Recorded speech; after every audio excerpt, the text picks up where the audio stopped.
Hello, everyone. Welcome to a brand new episode of the Lone Coat Mafia podcast. It is I, the Reverend Godfather, the show's main host and frontman. And because I'm recording this part of the show on Christmas Eve, I hope all of you, depending on when you listen to this, had a Merry Christmas or Happy Solstice or whatever you choose to worship during this type of season. Hope everything went well. You went to wherever you were celebrating and back safely. And this is another Skype episode type thing with Big Candy addressing a lot of things. So I'm going to leave that right there, and I'll see you guys on the other side of the Skype call. Alright, folks. Yes, we're doing another Skype thing. And yes, we're talking about Star Wars again, the Last Jedi. Why? Because it's still popular right now, not for the reasons why it was last week, and because the fact that it just came out and we needed to talk about it. This time it's for something completely different, and oh my fucking god, the split that has happened with this movie, folks, it is completely unbelievable. This has, I don't want to say it, but there has been less hate over the prequels than this movie. And yeah. there is less hate for Jar Jar Binks than this movie. Yeah. Never once. There's an all-out civil war, folks, among Star Wars fans for this movie. I don't think Star Wars fans are the ones that are having the trouble. I think it's casual fans versus Star Wars fans. And the fact is, I don't think I'm that big of a casual fan, or that close to a casual passing fan. I'm probably a stupid fanboy. I know me. I love Star Wars. I've loved it since I was a kid. I'm a fanboy. You know, let me put it like this, folks. I know way back, I forgot how they measured their level of fanness, so I'm not going to if he was on the show, if you remembered, I'd have him bring it up, but Slack and Man Crew had a level of fanness. The top level was Jedi Master, but I have a 10 scale for fanness. 0 to 1 is usually I want to see a movie, like with Star Wars, I want to see a movie, Star Wars, or Fast and Furious. You could just unplug your brain for about 2 hours, and that's it. Whereas the level 10 fan is the motherfucker that not only dresses up for the show, I'm not talking about just the cosplayers. Most of those might rank between a 5 and a 6, but these motherfuckers not only dress up, their house is from floor to ceiling, has every figure, every piece of fan aspect, posters. They know everything. They're that big of a fan. The whole house would, if they could make their house look like the Millennium Falcon, they would do it.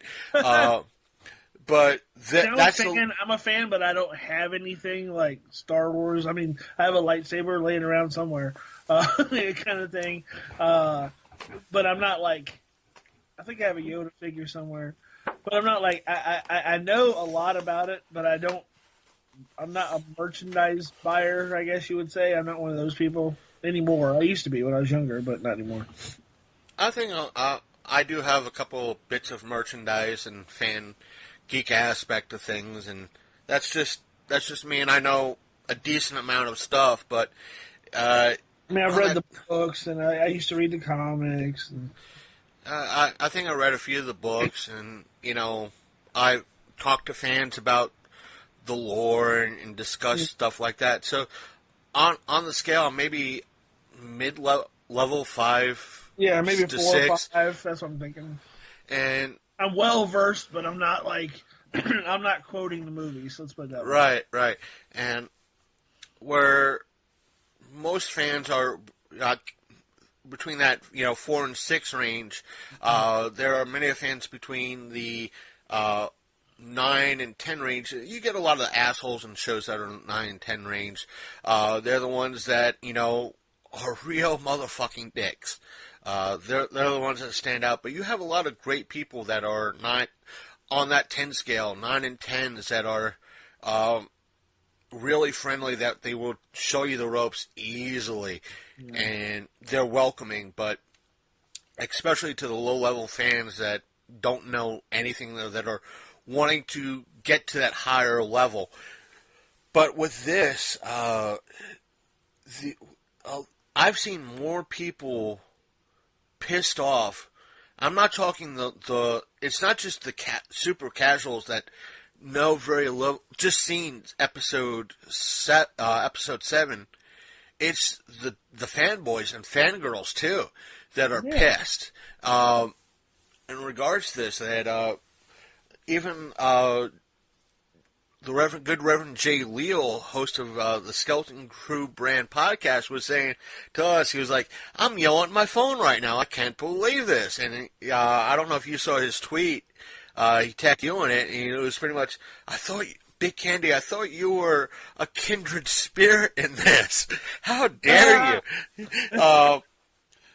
So that's why if he does call in, we'll be happy to have him on the show to discuss things and review things for him. But you were talking to me about that there's some sort of conspiracy theory that you think of that you were thinking of in regards to this. Okay, do we need a tinfoil hat, some push pins, and some yarn? Okay. But yeah, either red yarn, the push pins, tinfoil hat, definitely all that, and a meatball sub. So it's all part of this thing. A 12-inch meatball sub, or just the 6-inch? Oh, a 12-inch. Okay. Are you? Is that a question? Is that a question? Yeah. Come on. No. You eat a foot long. You don't eat. Who eats a 6-inch meatball sub? Seriously, you're either that fat guy or you're not. Come on. So, okay. In my mind, I will say this. I think JediGate, #JediGate, as you coined it, may be a thing. Because it's that whole Metacritic thing. It's the whole Rotten Tomatoes thing that's going on. The critic scores are out of the fucking roof. They're like, what was it? Was it a 93% on Rotten Tomatoes? Something like that. It was in the high 90s. It was the high 90s, yeah. For here, I'll look it up. Last Jedi. The 55% score for the audience score. So wait a minute, let's see. It's coming up. Pardon me. So 92%. 92% versus 53%. Right. That's ridiculous. So in other words, either the critics are morons or the fans are morons. Or it's what I think is going on is I think at some point Disney, and this is going by your story that you put out prior to the release of the movie, that they were forcing theaters to carry this movie in. How did it go? Yeah, if I remember the article correctly, it was that theaters, Disney wanted, as I've stated to a lot of the listeners out there, that the average number that you go by to figure out who gets what in regards to the theaters versus the studios is roughly 50%. But when it comes to Disney and Star Wars, Disney wanted 65% of the ticket take of everything. And the stipulations, if I remember the article correctly, was that the theater had it, let's say it's a 10-screen theater, and the theater has it in 3 screens. That theater has to have it in 3 screens for, I think it was a month and a half. And yeah, something like that. It was like something like a month and a half, 2 months. If that theater dropped it down to 1 for whatever reason, meaning a another popular movie was coming out that they needed that theater for, Disney said, oh, if you drop it or reduce the number of screens you're showing Star Wars in, that percentage goes up to like 67% or 70%. Something, it was like something crazy like that. I want to say it was like, let's go on the high side. It goes up to 70%. So, and the story went on. It's like if it was a 2-screen theater and Star Wars is playing in 2 screens, and something like Jumanji, Jumanji, as of this recording, just dropped. Jumanji comes out, which that theater might say, hey, we want to show Jumanji to get that new movie audience. All of a sudden, that theater is losing another 5% because of Disney. Yeah. Yet the only thing they're guilty of is trying to remain fresh. Right. So see, this is what I'm talking about. So that being said, and I'll say this much too. I've never been to a Star Wars on day one where the theater was not completely sold out. This was the case when I went to go see it on Friday last week. It was not sold out. Now, granted, it was 9 o'clock in the morning, and there were sold out performances for the rest of the day, and I'm pretty sure that the Thursday night premieres probably sold out. Yeah, the Thursday same thing here with the Regal theater when I started, because it was easy for me to get to with my Saturday schedule. Right. I saw it maybe 2 hours after you did. Right. That Friday afternoon, and the theater I saw it in, I mean, it was not even half full. Right. And there was plenty of seating to see it, and I'm sure, again, as you said, that Friday night and that Saturday night, it was jam-packed, but at least at 11:45 in the morning, it wasn't jam-packed. But see, I think Disney knows this. I don't think that the people are turning out to see this movie like I think that, and they probably know this. And to me, it seems like they were greasing the palms of critics to hype up the movie to get people to go, who otherwise wouldn't go see it, because they know that this thing's going to be in the theaters for like, a month and a half on 3 screens, like occupying 3 screens, probably being shown like 4 or 5 times a day. yeah, that's the thing. I think from what I heard from several people, don't quote me on this, listeners. Please don't quote me on this either. That from what I've heard is that a lot of people, when they go see a movie, if they're granted that first week, when it drops, you're going to have the diehard fanboys and fangirls go see it. Yeah. But that everything that happens within that first 2 weeks, yeah, a lot of people who are not that big of a fan, they're going to see it mainly on the critics. Right. And here's where it gets interesting. That's the bulk. Here's where it gets interesting, and this is why I wanted to bring this up. So, you're correct.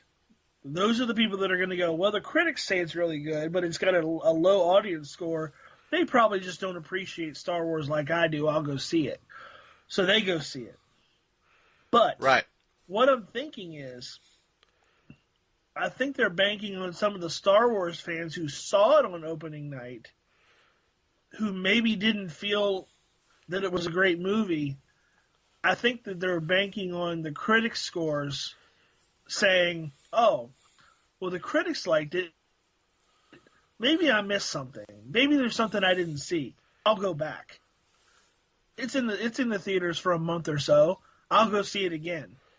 What do you want to bet that they think that they're going to get some kind of a residual second showing? I know, because people are going to want to go see it because they're just like, maybe I missed something, or maybe they're just so mad that they want to go see it again just to confirm their hatreds. I know. when I have to see the other remaining two videos in regards to it. I've been watching some of the spoiler stuff, maybe one or two videos that you might have seen too. But I have to see when I was watching the spoiler version of Angry Joe. Now this is after we record. After we recorded, I think we were the first ones to hit like on the head how awful it was.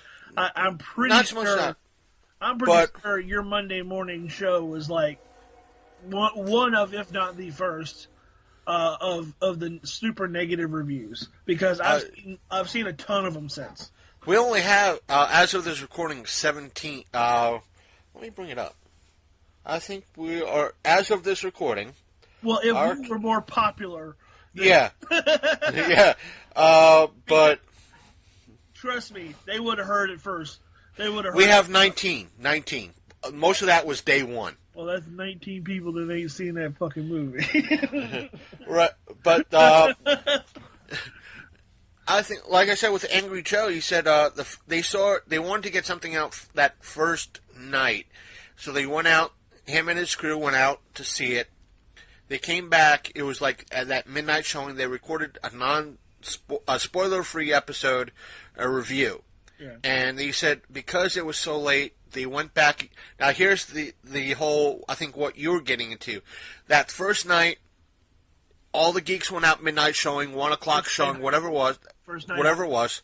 Yeah. And they went out, saw it, and they were like, oh, God, I might have missed something. I got to go see it the next day just to make sure I got everything in. And that's when he released his spoiler episode. And almost everything he was covering, we said. Yeah. And it almost parallels. There were some offshoots, but a lot of what he was talking about, we were mirroring, or vice versa.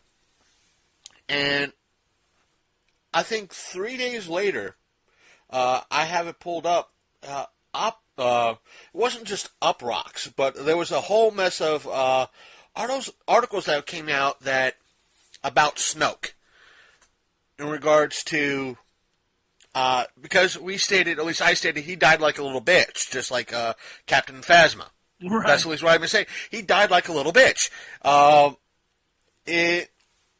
He said, well, the director, now this is the director. Let's see, let me pull up his quote. When I was working on the character of Kylo, I came to a place where, he pretty much said, well, if I gave him the speech to do, oh, here it is. He told EW, which is Entertainment Weekly, as much saying it would have stopped any of these scenes dead cold. Now, this isn't him explaining why Snoke didn't say anything to his backstory. It would have stopped any of these scenes dead cold if he stopped to given a 30-second speech about how he's Darth Plagueis. It just didn't matter to Rey. If he had done that, Rey would have blinked and said, who? And the scene would have gone on, and I'm not saying he's Darth Plagueis. But, and I'll continue it with this. I was having this discussion with someone on Facebook. Mm-hmm. Let me bring it up. Need to go home. Newish phone. Even though his overall response was pretty much, yeah, okay, whatever. But, let me... Why does Facebook have to be such a bitch? He was saying that that in regards to the movie, it's like I was saying, it's like, well, we had more backstory and more story with the Emperor in the original series. Now I want your take on this too. We had more story and not so much. Before the prequel, I'm talking about the original trilogy, 4, 5, and 6, that we had more story with the Emperor than we did with Snoke. Oh, yeah. Well, especially in Jedi, you saw the Emperor throughout. You knew that he was like behind it all. He made his intentions clear with the directions that he gave Darth Vader. And we didn't really see him in person until Jedi, like where to the point where, like, you know, we get a clear picture of what he is And they never say, like, of course, they never say Sith because they hadn't come up with the Sith thing yet. But you get the picture of he wants Luke to basically replace Anakin at his side, or, Darth Vader at his side, because he's much more powerful. And we'll get into that in a minute. Yeah. He's much more powerful than Vader ever, could be. So he wants him to replace him as his, second. And, right. You get a clear picture.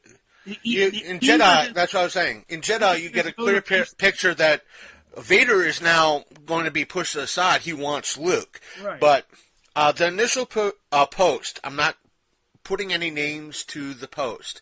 Right. The original post was, fucking biatches only know how to complain. Hating a masterpiece because your Snoke theories aren't true. Die. Merry Christmas. Okay, so like I said, it's not nice to make fun of the mentally retarded. So we're not going to get into somebody who uses biatches. Now, my point was, no, we hate because he died with no development and like a bitch. Right. The idiot director who tried to use the logic we as fans had payoff with the Emperor's backstory with the prequels. Which is true. That's what the director said, and it's true. We had payoff with the backstory with the Emperor and the prequels. Now with him, Snoke, being killed off, we don't have that. No. Meaning that anything, if they want to do a 10, 11, and 12, we don't have Snoke anymore. Right. This epic masterpiece, as you call it, has more holes than a fishnet, and I should die? Please. I kind of broke it up like there was a beat between the plot, and ease. And the replies I got was a gift of, what's his name from Supernatural saying, well, boo-hoo, I am so sorry your feelings got hurt, princess. And I replied with a Spock meme saying, the thought my argument came from feelings instead of logic is highly illogical. And, this person who was a she, I'll say that, if he died like a bitch, then the fanboys should love it. And I replied, as a fanboy, I don't. He died just like Captain Phasma, a bitch. So much for the promise of more screen time.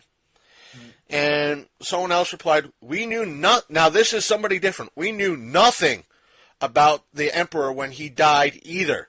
Didn't find out until over a decade later with the prequels. We may still find out Snoke's backstory, but if not, who cares? LOL. My reply was then why have Snoke? Build up, hype, and Snoke blown up my ass? Pun all out intended. For what? Something with no payoff? Heck, if I wanted that, I would have wandered into where I work to make up extra hours. His reply was, the fans were the ones building him up, and when there were countless theories proved false, they got their feelings hurt, LOL. Again, back in the 80s, nobody was bitching about who was the Emperor, because back then, people used their imagination rather than needing every little thing explained. So my reply was, so everything in Episode 7 in regards to Snoke is bullshit? Besides, I set it up. That's what I was saying. So everything in 7 is bullshit? Yeah. Besides, in 4, 5, and 6, the Emperor had a story to him for the most part, especially with the ties to Vader. Vader didn't meet up with the Emperor in Empire, slice him in half, and take over. Granted, spoilers for those of you out there who haven't seen fucking Last Jedi. And his reply to me was, LOL, no, the Emperor had no story in the original trilogy. You just know he was Vader's boss. That's it. LOL. Just like you knew Snoke was Kylo's boss. The fans are the ones going crazy over who was Snoke. My reply was, and that's where you're wrong. Yes, we knew he was the Emperor and thus Vader's boss. But you forget, in Return of the Jedi, we as fans got more. We found out that the Emperor was also a Sith too. Plus, the fans didn't care for the books, knew the prequels were coming out at some point. Right. Here the director took hold of the potato and said, oh shit, this is hot, and proceeded to drop it. Right. And which is pretty much a summed up version of what you just said. Right. Because we had that, in Jedi, that he was more than just the boss to Vader, right, with the lines to Luke saying, you will replace Vader, and take his seat by my side. Yeah. And so you had that. He talks about it. He explains it in full, like, unless these people weren't paying attention during those scenes, like, he's very much into turning Luke to the dark side for that reason and that reason only. And And the response I got from that was, LOL, okay. Like, it's like, didn't you pay attention to any of this shit? Right. And a lot of people wonder about this whole aspect of the whole fake geek type of ordeal. Exactly. Yeah, it's like, well, there are fanboys and fangirls. There's also people that are like a little more than a casual fan that actually pay attention to a story since they were a child. Okay? Like, I remember seeing Jedi when I was like 8. Okay? Right. I got it then. I get it now. You know what I'm saying? And then, they're going to come at me with this bullshit in this new movie. And this is what I'm trying to say. Like, they set up a lot of stuff about Snoke in the first movie. They set up a whole lot of, intrigue into his character, who he is, why he's doing what he's doing, what is the First Order, why is he, the Supreme Commander, whatever the fuck they called him, Supreme Leader Snoke, who appointed him Supreme Leader, why did he start the First Order, did he start the First Order? You could have had, like we'll probably agree with this, is that with Snoke, yeah, you could have had that build up and, in 7, 8, and 9, right, and find out with little hints in regards to him conversing with Kylo and that sort of thing. And that's how they did it. Like, okay, in the originals they didn't do it quite that way. We found out all at once, kind of in Jedi. With the prequels, and this is, a lot of people don't like the prequels. I like the prequels to a degree. There's aspects, of course, that I don't like. I don't like the Jar Jar and all that stuff. But, I mean, it's necessary to the story, so I accept it. But I think the scenes with Palpatine, and little orphan Annie. Yeah, seducing him over the course of many years to the dark side, basically taking him in, besides him being a Jedi, but taking him in almost as like a private, like, just as someone, like, he can, like a mentor, and then basically just persuading him over, and, like, you get a really good picture of, like, his intentions the entire time. But that's with a lot of hindsight and a lot of extra stuff. Right. Basically, that was George Lucas and the writers paying attention to the fans and paying attention to the extended universe at the time, because none of that was canon. Like, right. We didn't know who Palpatine was. We knew the Emperor. There was no Palpatine. Right. We knew the Emperor. So with the extended universe stuff, a lot of the fan stuff, we figured out, like, okay, who is this guy? And they wrote a story basically around that. They wrote a story that agreed with fan lore. And that's right. And it was good because it was still Lucas's vision, but it was also still, what the fans wanted. We got the things that they talked about in the first one. We got the Clone Wars, which was mentioned, offhand by Obi-Wan Kenobi in part 1, or part 4, if you want to say that. We got, the battle between Obi-Wan and Darth Vader, or Obi-Wan and Anakin, which turned him into Darth Vader, which, that pleased me. I don't know about anybody else. I thought that it was perfect. Except for the whole, no! That was one of my biggest pet peeves of that movie. But now here's the thing. I think you and I and a lot of people could agree. Even that, even though that there wasn't that much, there was a lot of quality control, but even though probably not that much quality control with the original 6, I'll say that, because I want to include the prequels in that. I'm not talking about the shows. I'm talking at least the movie universe for right now. Right. You had some sort of quality control in regards to, as much as he fucked up the pot in reference to I want to change my own artwork sort of thing, is that George Lucas had final say in regards to a lot of this shit. He did. And there, in reference to continuity, Right. in regards to we can't have this, we can't have that, so forth and so on. This will throw off fans. Right. There was continuity. Now with 7, 8, and now 9, and as it was announced over the past few weeks, we're getting a 10, 11, and 12. Right. So we have no one because as you probably remember, George Lucas, back many years ago, before we had a 7, 8, and 9, he said, fuck it, I ain't doing anymore, even though I promised a 7, 8, and 9. Because back after... and his reasons were what? I'm getting too old for this shit. And he said he wanted to wait until the technology was better. And I mean, at least this is something I read a long time ago. He wanted, if he did, he would want to do it when the technology was better, with like the CGI and all that stuff. And he didn't want to, because he had a pretty hard backlash with the prequels, and it kind of put him off of the Star Wars movies altogether. Like no one will come right out and say that, but it's true. Right. The fans pretty much like ate him alive for the prequels, but because of the overuse of the CG, and he done fucked up. Yeah.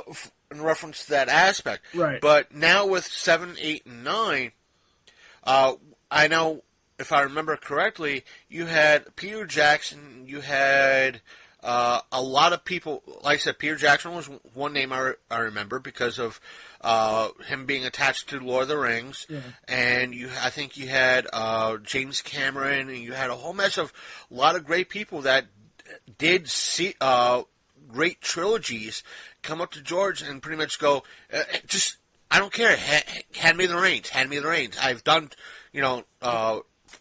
trilogies before, hand me the reins, I'll do it, I'll handle it with not so much kid gloves, I'll do it right, I'll do it justice. Now, it's, even though you might have had with the first 3 original trilogy, different directors, but you still had Lucas overseeing things. Mm-hmm. Now you don't have Lucas, as a fanboy, thank God, sticking his thumb in the pot and fucking shit up. Now you have 3 directors, well, for the most part, 2, because J.J. Abrams is coming back for 9. Yeah. Now you have, I would have said 3, at least for the time being, J.J. Abrams is coming back. You have 2 directors that are different styles. You probably would have had 3 directors with different styles messing with the spot, an epic storyline or an epic universe that there is no quality control. Whereas one person saying, okay, we want Disney, again, this could be part of the Disney conspiracy. Disney wanting 3 different directors with 3 different styles, knowing damn well it would fuck up. Right. I remember, again, kids, grab your tinfoil hat, because one conspiracy theory I heard is Disney wants it to fail, right, because they want to reboot the whole goddamn thing. Exactly, and this is what they're doing. If you don't see it, okay, let's take, for instance, where someone else pointed this out in another thing I watched. Look at the screen time for the older characters. How much of C-3PO did you see in the new movie? One line. One line. How much of R2-D2 did you see? How much of Chewbacca? What, 1, 2 scenes? How much? Maybe 3. Yeah, maybe 3.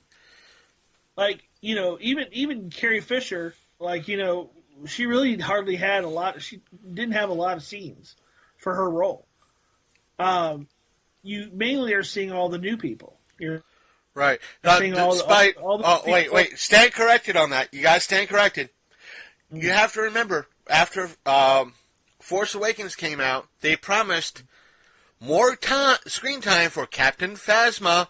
We didn't get it. Well, maybe we did. 10 seconds more screen time. That's it. Before she died like a bitch. Right.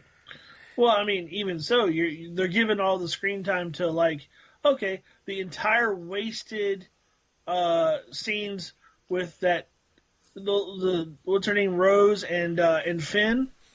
Come on. Oh, I forgot to mention about that shit when we initially recorded. I was like, I'd like to forget it. How stupid it was.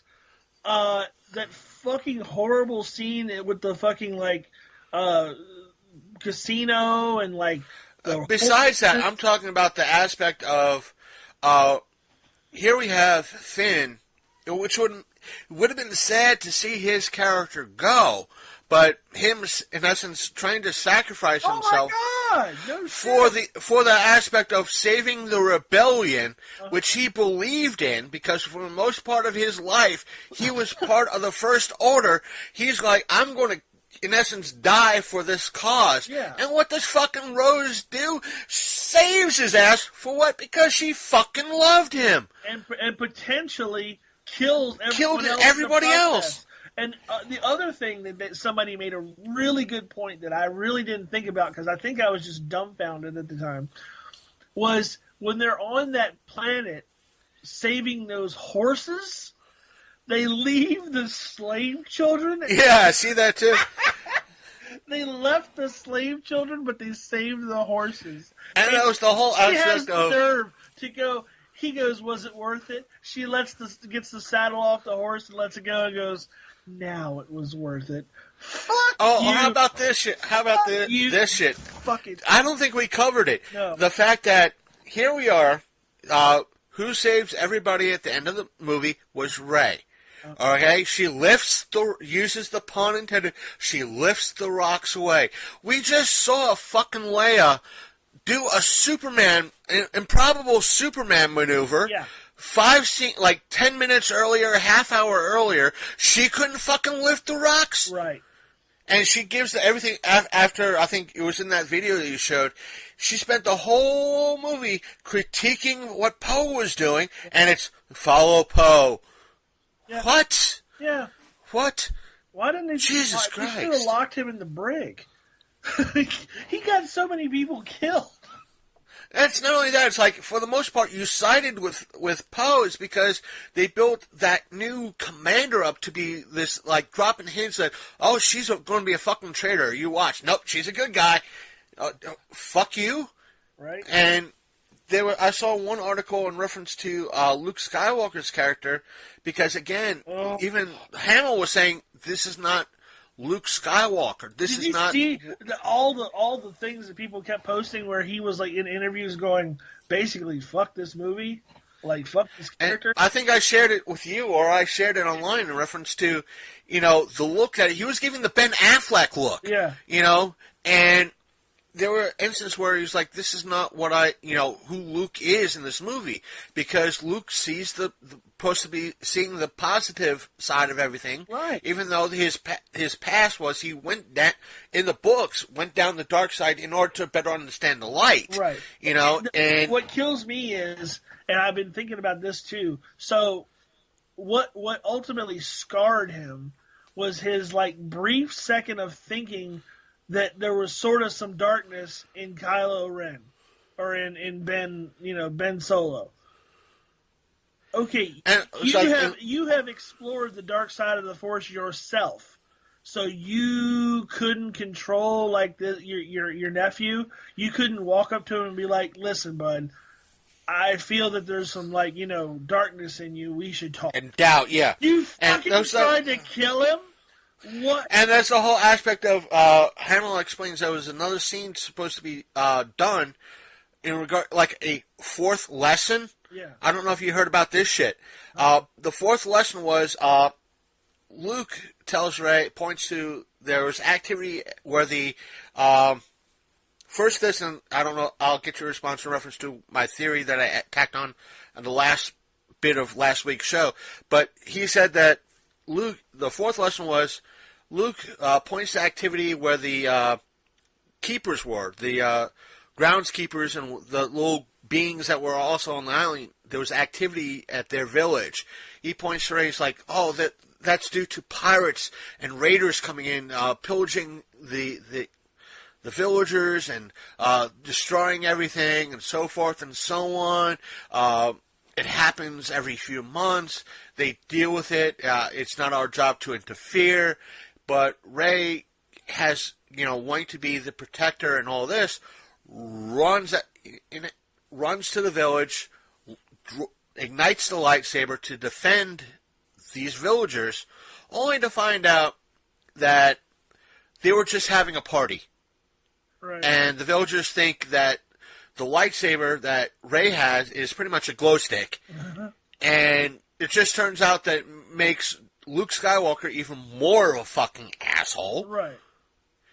And I said, my theory that I had that I tacked on is that it kind of correlates to what another article I read says, that the article I read says Luke is the one that put the books on the Millennium Falcon, not Rey.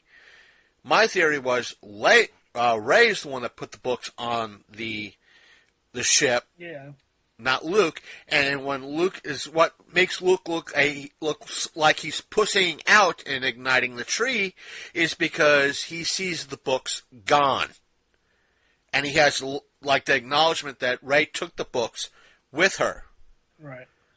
That, like, oh shit, I'm going to burn this tree down, I'm going to burn this temple down, and burn the books. All right, they're gone. What the fuck? And all of a sudden, that's where, boom, Yoda brings down, oh, you're going to be too chicken shit to light this shit on fire? I'm going to light it on fire with a lightning bolt. And that's what he does. Whether or not Yoda actually knew the books were gone or not, Right. there's no way of knowing. But let's go with the safe bet that he did not know that the books were gone, yet Luke knew. But somebody could have said something. Luke could have said, hey, she took the fucking books. Right, exactly. I don't know. But they make Luke's character so fucking, just like I said, from the get-go, a flaccid penis. He has all the potential to be, all this stuff, and yet they don't use him at all. They just basically say he's scarred from this incident, and he goes to live by himself to go die. What? That's not Luke Skywalker. And lose meaning and touch with the Force. All. And people have said that, it was hinted at that he was just a projection on the planet.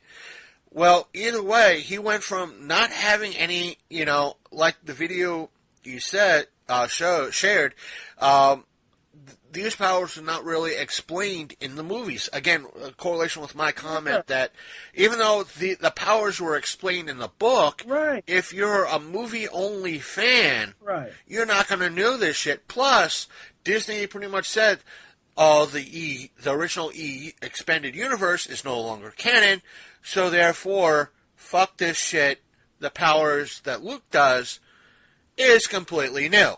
Okay, here's the thing, though. And my whole point of contention with this is, why go the route of the projection anyway? It doesn't make a lot of sense.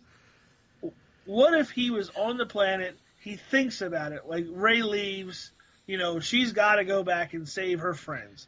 Luke realizes he's been an ass, he really needs to talk to Ben, he needs to do what he can possibly do to save everyone. This is why he had that emergency contact put in R2 in the first place. He realizes his duty as a Jedi, as a friend, as a brother, as a lot of things. He actually shows up. You know what I'm saying? It would have been way better. And because you got to think, if they made him into what he was supposed to be. He was supposed to be more powerful than Anakin Skywalker. He was supposed to be more powerful than, like any other Jedi. He just was a natural with it, just kind of like they're saying Rey is. He's a natural with it. He came a long way in a very short amount of time. Have him show up, walk out onto that field like a badass, levitate those fucking walkers in the air, crush them, crash Kylo's ship, grab him, be like, I'm sorry, I fucked up. I would have taken the aspect of then that, you had strong lead that he was not really, what they went to, if they went that to the aspect of, I'm a projection, I'm able to do this with the, at least, I won't say full out went corny and explained that he's projection. But if, cop out for for a major character, it was just so. Not so much. I want to say I would have went to the far as him doing it as a projection. I wouldn't have went that far, but the aspect of doing what he did with Kylo Ren, right? The whole I'm Neo, and pretty much giving the impression of I'm a god, I'm a god, I'm a badass, I'm a god. Look at me, I'm Neo now, and actually reacting to everything. Yeah. And there could have been a little bit better of a comedic aspect than brushing it off and going block, and have something along the lines of Kylo Ren just using the lightsaber, him just standing there and taking it and going, yeah, you would have learned this trick.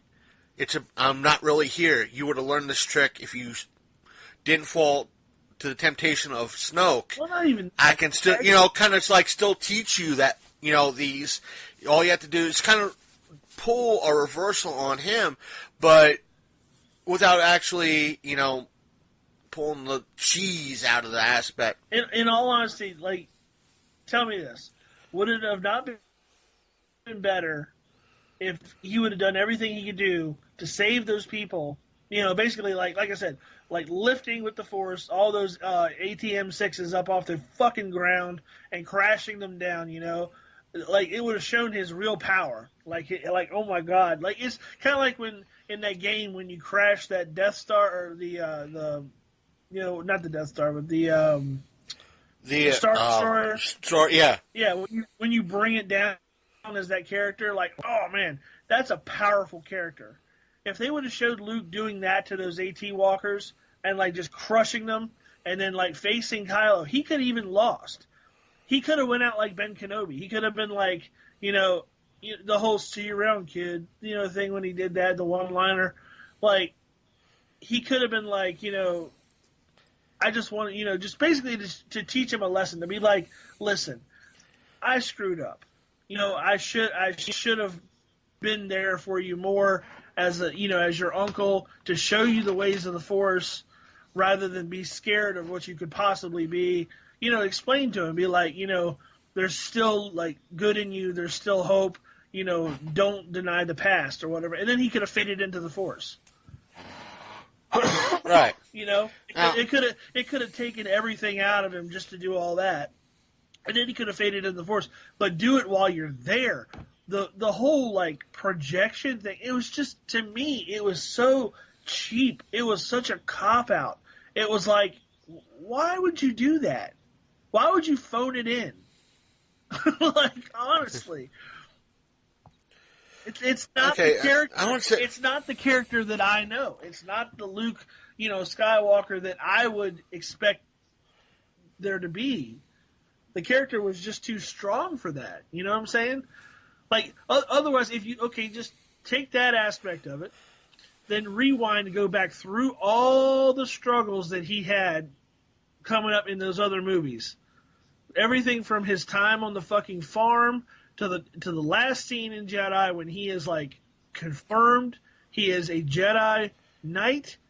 He is ready to go on and do his duty and figure out this whole Jedi thing. He's got the Force ghosts on his side, to guide him. He could have done a lot in between. Now here's something new. This article I just seen this on the article is posted up on /film.com. Okay. I'll read it, and we'll talk about it, get your thoughts and everything else. The title is Snoke has at least one other apprentice. What does this mean for Star Wars Episode 9?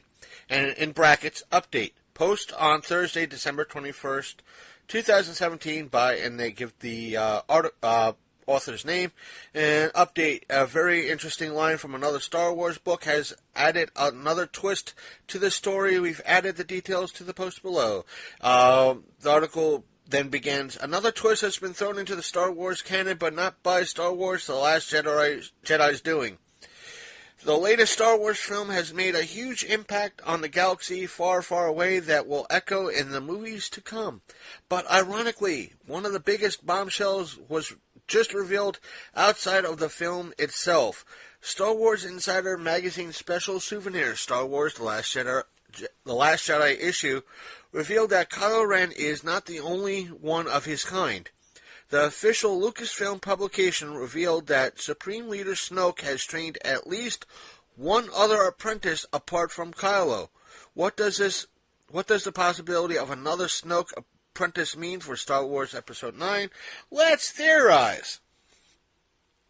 Near the end of Last Jedi, Rey arrives the First Order's Star Destroyer to try to turn Kylo Ren away from the dark side, only for Snoke to reveal that he had manipulated their Force connection all along. Betrayed, Kylo Ren suddenly kills Snoke and takes over command of the First Order, effectively eliminating whatever mysterious grand scheme Snoke has planned. But any storylines from that point over. But his influence may stretch beyond the grave if we put stock in the bombshell information revealed by Star Wars Insider Magazine. Spotted by an eagle-eyed Reddit user and confirmed by the Slash Films Peter Secreta's digital copy of the magazine, the entry on Snoke reveals that he has trained Kylo Ren and at least one other apprentice. It is possible that the magazine entry was published before the film came out and contains information that was ultimately cut from the movie or saved for a later revelation, but because Star Wars Insider Magazine is officially circulated by Lucasfilm, we are accepting this as canon. What does this mean for Episode 9? This could be significant ramifications for the future of the Star Wars saga. First, with a temporarily unbalanced and emotionally compromised Kylo Ren, a.k.a. another whiny little bitch, a powerful whiny little bitch, at the helm of the First Order and the witless General Hux. As his second in command, this leaves once terrifying evil force in disarray, even with the resistance depleted in numbers. Can the First Order still strike the same fear it once did across the galaxy with two virtual teens in leadership? I know they're not teens, but they sometimes act like them. An unknown second apprentice could arrive on the scene to shake up the sibling duo dynamic and return a sinister force to the First Order. This could even open the doors for a Kylo Ren redemption arc with J.J. Abrams. Could blah blah blah. It says update. One fan has pointed out to us this page from Star Wars for Visual Dictionary, which refers to Kylo Ren being Snoke's most gifted apprentice.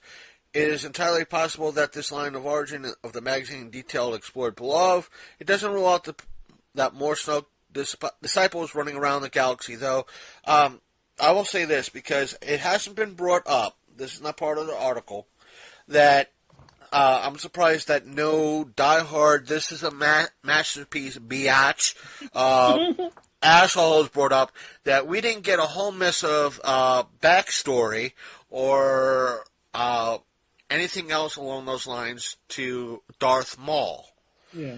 Well, we also, in new movies, we didn't get anything in the second movie about the Knights of Ren yet. We know that it exists. Right. But I'll say this, in regards to the whole Darth Maul, before that piece of shit argument comes up. There was no hype for Darth Maul. There was literally no hype. I mean, Darth Maul was just there. You recognize that he was a Sith. And he was being controlled by, which we found out was Palpatine, but he was just there. There was no real hype for him, and he died the first movie. What do you mean no hype? I'm meaning that, like we had with Snoke, that he was there, this, that was going to be more, and there was kind of build up in second and killed him off. He was just there. You just realized that he was just a messenger, a gopher. You didn't really, You just knew that he was a red lightsabered badass motherfucker, and that he was there to do a job. There was no real build up as like Snoke was. He was an apprentice for the time being, right? Because Anakin was still a little boy, so right. Palpatine was basically like using what he had at the time. I think if the story goes the way I think it is, like he had like recently just killed Darth Plagueis because he was still young. So in the first movie, when he was just that senator from Naboo, he had probably just killed Darth Plagueis in that, like, prior to that first movie.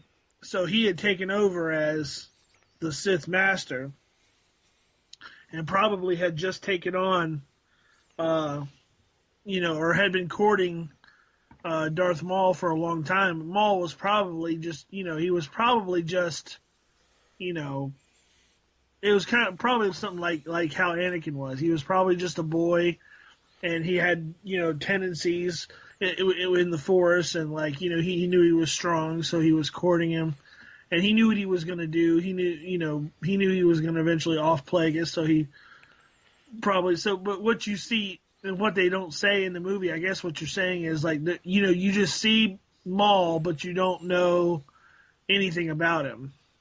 Right, and there's no. The difference is, and I'll say it this much: the difference is between Return of the Jedi and The Phantom Menace. There's a what? How many years was it? 1980. What year was Return of the Jedi? 87. Now I gotta bring it up. Yep. Let's see. Where's IMDb? I don't have IMDb on this one. There it is. Let's see here. Come on, IMDb is being slow, folks.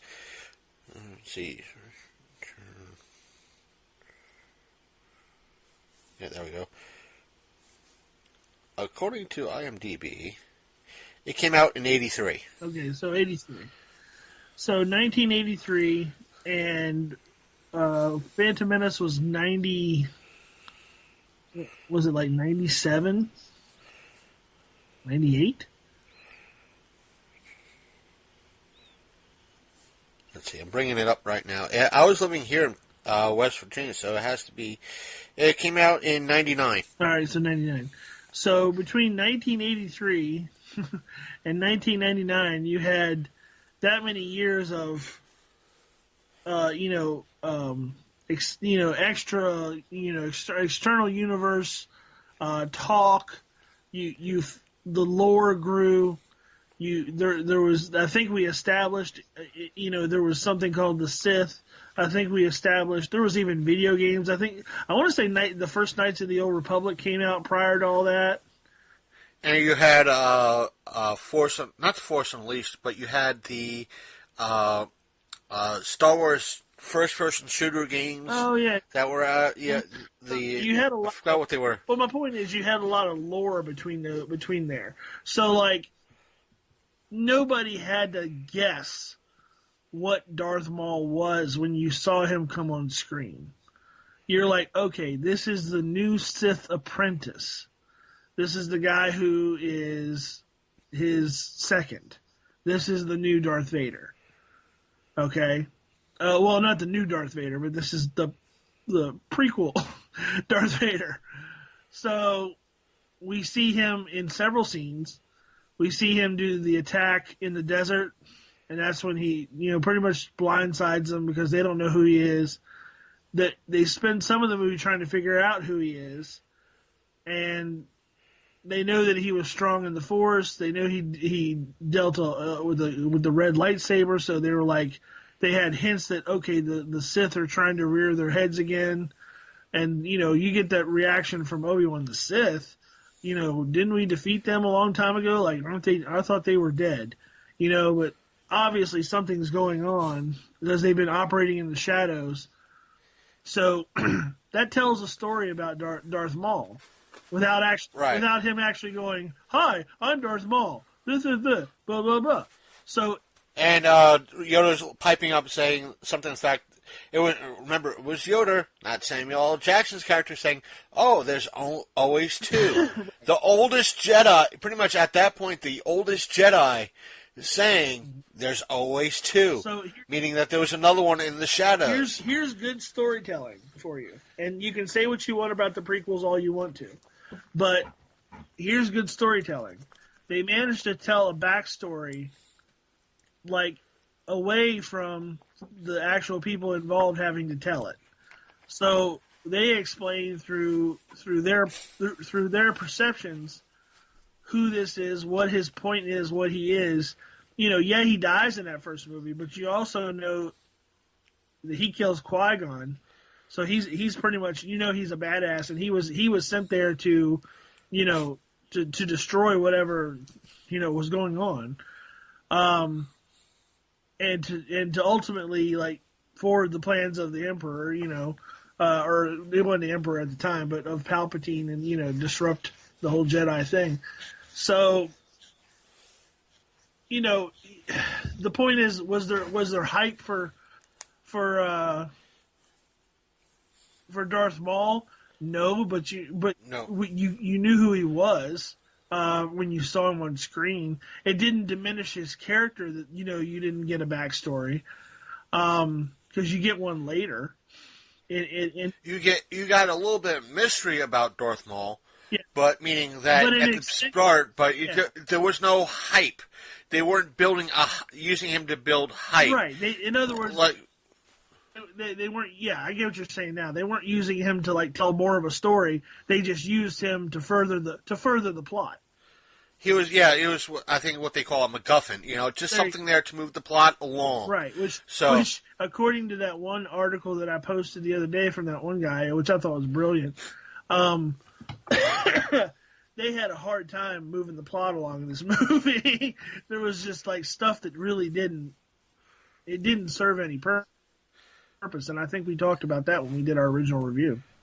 Right, and like we said, it's just that with this, I think the director, the writer, just dropped the ball a little bit. So who's right? Let's get back to this point with the whole Jedi Gate thing. Are the critics right, or are the fans right? I want to say more so the fans might be right, but that's the whole aspect of a lot of this thing is that you could have something that's critically acclaimed by critics, whether paid for or not by the studios. The fans will fucking hate it. Right. Then you can have something complete reverse, completely loved by fans, hated by the fucking critics. Mm-hmm. Well, I'm trying to figure out why people like it, because I got friends whose taste that I actually trust in movies, who actually like the film, and I can't figure it out. I'm like, did you see the same movie I saw? Because I'm not speaking from a Star Wars fan perspective on a lot of this stuff. I'm speaking in terms of, like, a movie fan. It wasn't a good movie. The plot stumbled along. There was things that didn't matter. There was things that, like, they could have taken out and it wouldn't have made any difference. Like, there was like the stupid thing the guy made a point about too. So Finn and Rose, like, pretty much leave the ship to go look for this, like, guy. Okay, how many people did they rescue that were left from that whole experience with the ships getting shot down and them going on the low-speed car chase through space? Why, if they could leave, why didn't they just have everybody else leave too? Just everybody fucking leave. and not to mention, it was like they, I think we didn't really address this. Like we kind of did, but we didn't. Uh-huh. The fact that it's like they made this hype that, oh, here's this epic gambler who's going to be this crack, hacker and thief, and that they kind of made it again. like we said last episode, at least I thought it was going to be Lando. It would have been also awesome if it was Lando. No, it's this fucktard guy in a cell, which betrays them for money. Right. It would have been better if it was Lando. Right. I'm not saying betrayal-wise, Well, but... you want to talk about just a shitty character development. It's like they had this aspect of, it's going to be this guy with this lapel pin. And they dropped the ball. Yeah. They dropped the ball. Like, had he been more of, like, help to them, like, if he helped them escape, if he did all... No, what I'm saying is that you have this setup with this guy with the lapel pin. Yeah. They made it sound like he's going to help them. Yeah. He was going to help them in some way. Like he was going to gamble with the guards and help them out that way. But no, the completely different guy. Yeah, exactly. In the cell. Yeah. They did something stupid. Yeah. Even well, what's his name with the glass? The glass said, "No, you got to trust this dude with the lapel pin." Yeah. And no, did they do that? No, they went something completely different, and they got fucked in the ass. Right. So, in other words, wasted plot. It actually, right. Nothing that they did on their little excursion did anything to forward the plot. Nothing. Not a damn thing. In fact, it probably hurt people more than it helped. So it's one of those things where I don't understand why people are praising this movie and saying that it's a masterpiece. I mean, it's not even a good movie, let alone a masterpiece. Like, yeah, if it were a decent movie, but I disagreed with it as a Star Wars movie, that would be a different story. I would be like, okay, as a Star Wars movie, it didn't work, but overall, it was a good movie. And I've said that about certain things. There's certain movies that, like, it works as a movie, but as a fan of like whatever it's supposed to be, it didn't work for me. I can understand that, but it just wasn't a good movie at all. Like, that's it. Like what you said in reference to masterpiece. You have a lot of these people with this hive mind mentality in reference to, in regards to that biatch, it's a masterpiece post. There was a comment on it going, I'm going to kind of Disney it up. Oh, it's a masterpiece. You're right. That was pretty much the comment. It was like, yeah, it's a master. No, it was not compared to what fucking movie. Right. There's at least 4 movies I could tell you that, hell, there's more than... Dude, let me tell you 4 movies. Let me tell you this. That were a masterpiece more than this movie. Lord of the Rings, The Hobbit, Titanic. Exactly. I went and saw Thor Ragnarok. I hadn't seen that yet. I'm kind of late to the party on that one. I went and saw Thor Ragnarok Sunday, so 2 days after. And that was all. What'd you think? Compared to Star Wars, that was a masterpiece. That movie was hilarious. It was action-packed. It made sense. The characters were memorable. The things that they did moved the plot along. The acting was superb. What else can I say great about like Thor Ragnarok? Oh my God! Did you see that one? Yeah. Yeah. What did you think? There was a lot of great moments in that movie. Loads of them. Okay, so Thor Ragnarok versus Star Wars Last Jedi. I'd pull a Knight's Tale with Thor Ragnarok. Right. I'll see it 2 or 3 times in the theater. Yeah, exactly. I'd go see it 2 more times if it was still out. Yep. Because just awesome moments in that. Like, the fight between Thor and Hulk was not only was it funny, but it was entertaining. Jeff Goldblum's character was hilarious. There was aspects like Korg. Who would have thought Korg? Oh my God, he was hilarious. Like the voice that they put on him. Oh, that was so funny. Kate Blanchett as the goddess of death. Are you kidding me? She was unbelievable. That movie was so great compared to Star Wars. I was like, I can't. I couldn't put it into words then. I can't put it into words now. How can people think that Star Wars was even a good movie, let alone made any kind of fucking sense, it boggles my mind. Like when I look at that critic score, I'm like, well, who they have to have gotten paid off. That's what's going on. And the thing is, before any fans, now I'm going to say it like this: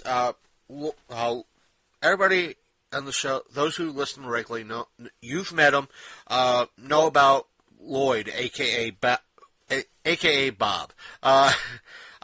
That's kind of a joke in reference to me and Lloyd, because there have been many times people come up to Lloyd and will go, "How do you spell your name?" And just to be an asshole, oh, B-O-B. So, just to see who's listening, but I just want to compare this tale in reference to what the Metascore is. That me and Lloyd we've been friends for about 5 years, give or take. And there's been times where Lloyd has said some stuff like, this ain't that bad. Best tale is that we had the opportunity to get some cider, apple cider. Apple cider is the best. Right. When you get great apple cider. He picked up a cup of it, took a sip, and went, "Man, that's the worst apple cider I've ever tasted." And me having a slightly different taste palate than him, I turned to him and went, "Dude, it can't be that bad." I pick up my cup, take a sip, and went, "Oh my God, that was the worst apple cider even I tasted." And that could be almost applied to the Metascore, that you might have a group of people going, "It can't be that bad. It can't be as bad as the fans say it is, and it might not be as good as the critics say to it. So let me go see if it really is that bad." Yeah. So they're going to go see it anyway. But I mean, because they got to know they're somewhere in the middle. I'm looking at Thor Ragnarok. It's rated 92% fresh. Okay, as far as like their critic score. 88% audience score.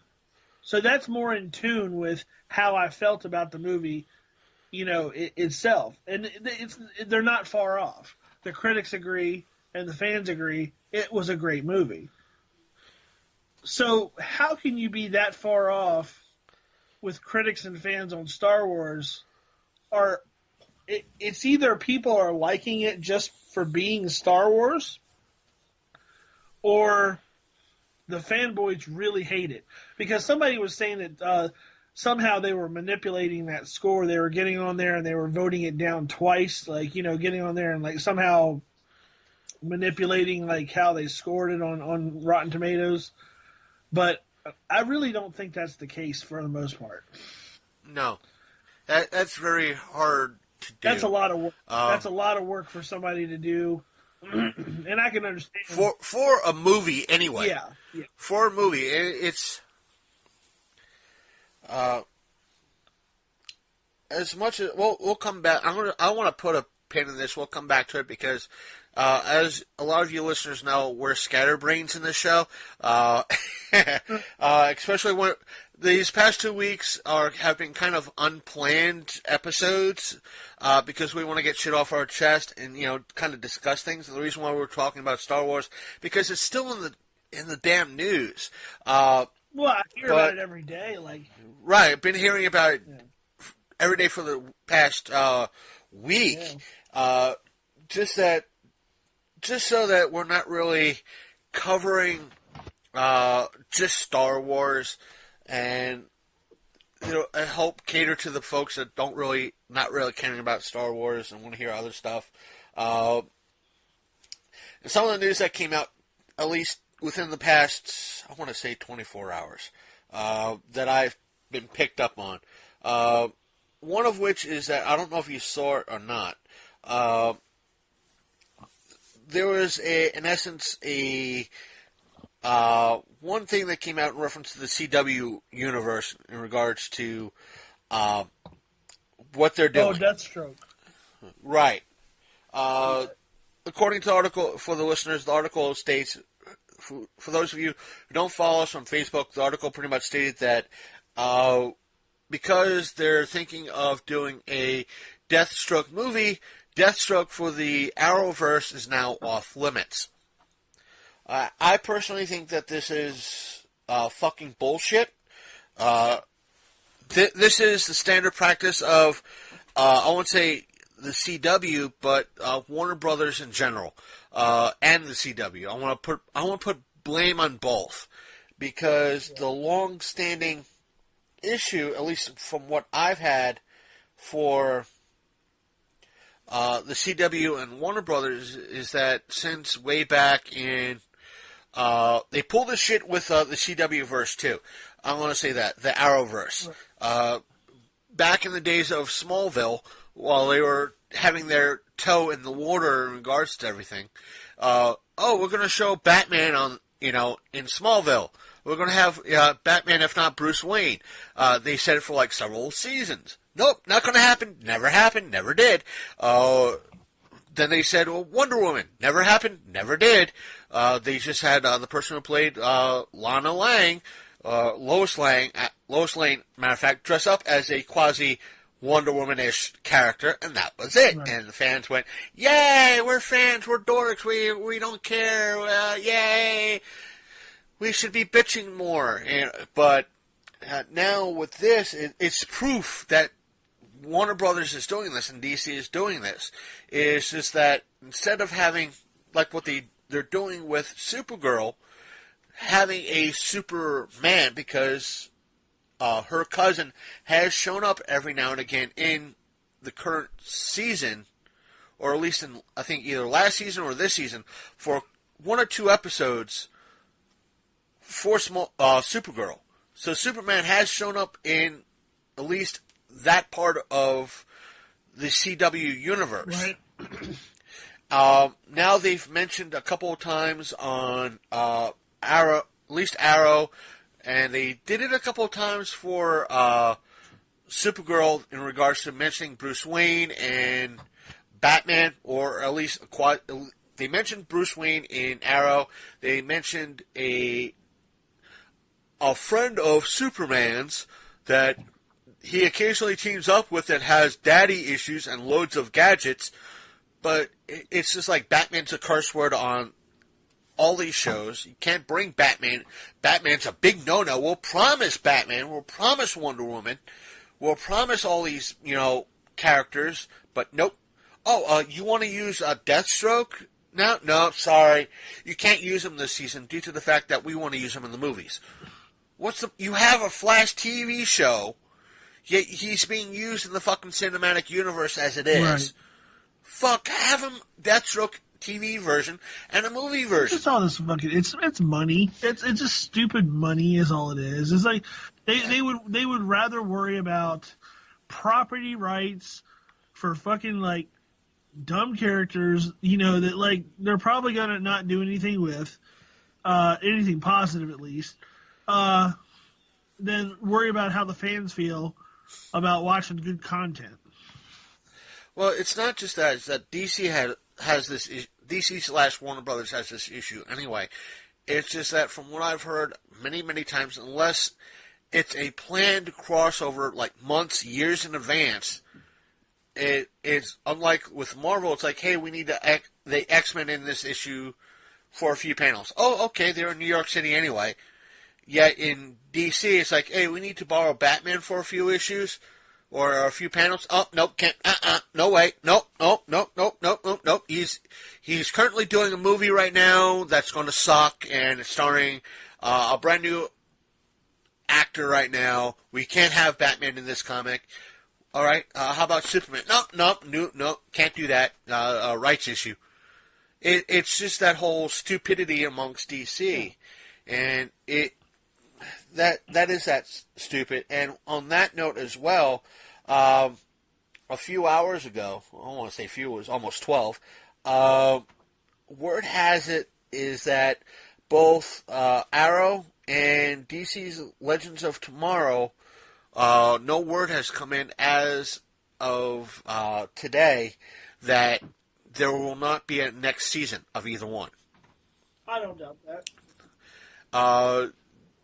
Considering I stated a couple episodes, maybe about 2 or 3 months ago, that ratings have been down 50% across the board for a lot of these shows. Well, it's because a lot of people are catching them on seasons. They're either watching seasons on DVD or they're watching seasons on Hulu or Netflix.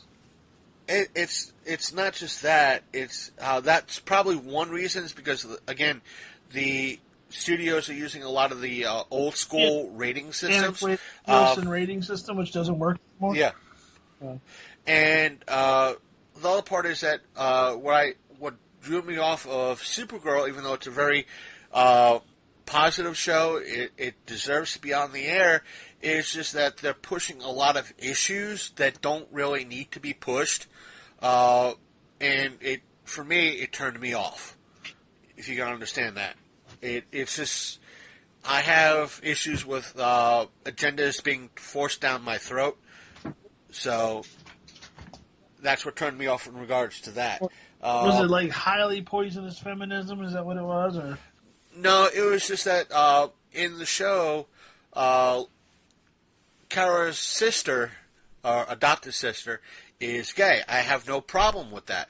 Just that every episode, in the first few episodes of this past season, is, yeah, I'm gay. Let's cover this storyline that in regards to that I am gay now, or I'm gay. I have to deal with these issues.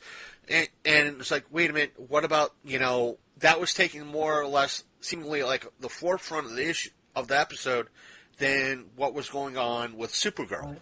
And it was like, as much as I don't mind that, but they act like nobody's ever been gay. Right, that's what it kind of seems like. It's like they're virtue signaling. They're like, look, we care about gay issues. We care about gay rights.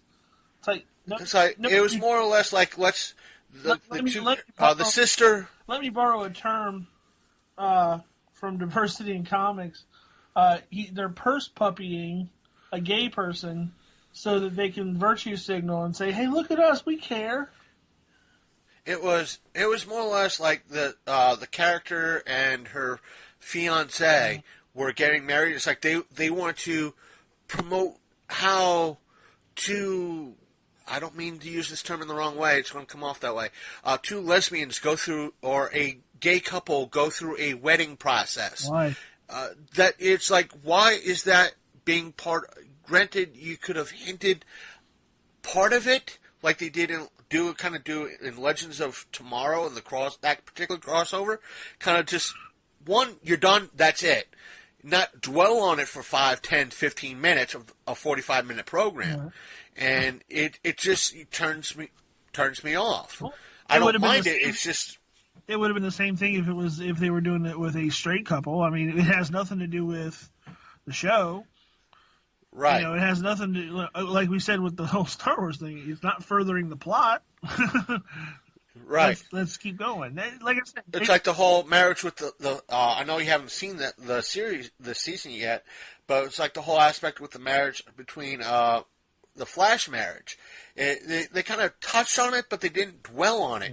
Yeah. It was pretty much like, did you get the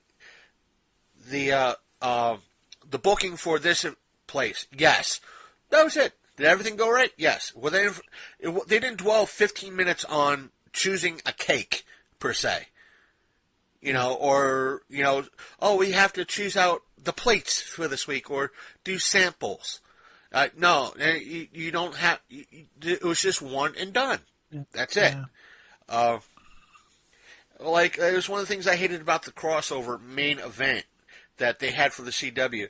It was because White Canary is bi. The one and done with that was had a great time last night because she hooked up with Kara's Supergirl sister. And it was just one, had a great time last night. By the way, I noticed you snuck out of the room. Were you okay? Yes. Okay. And that's it.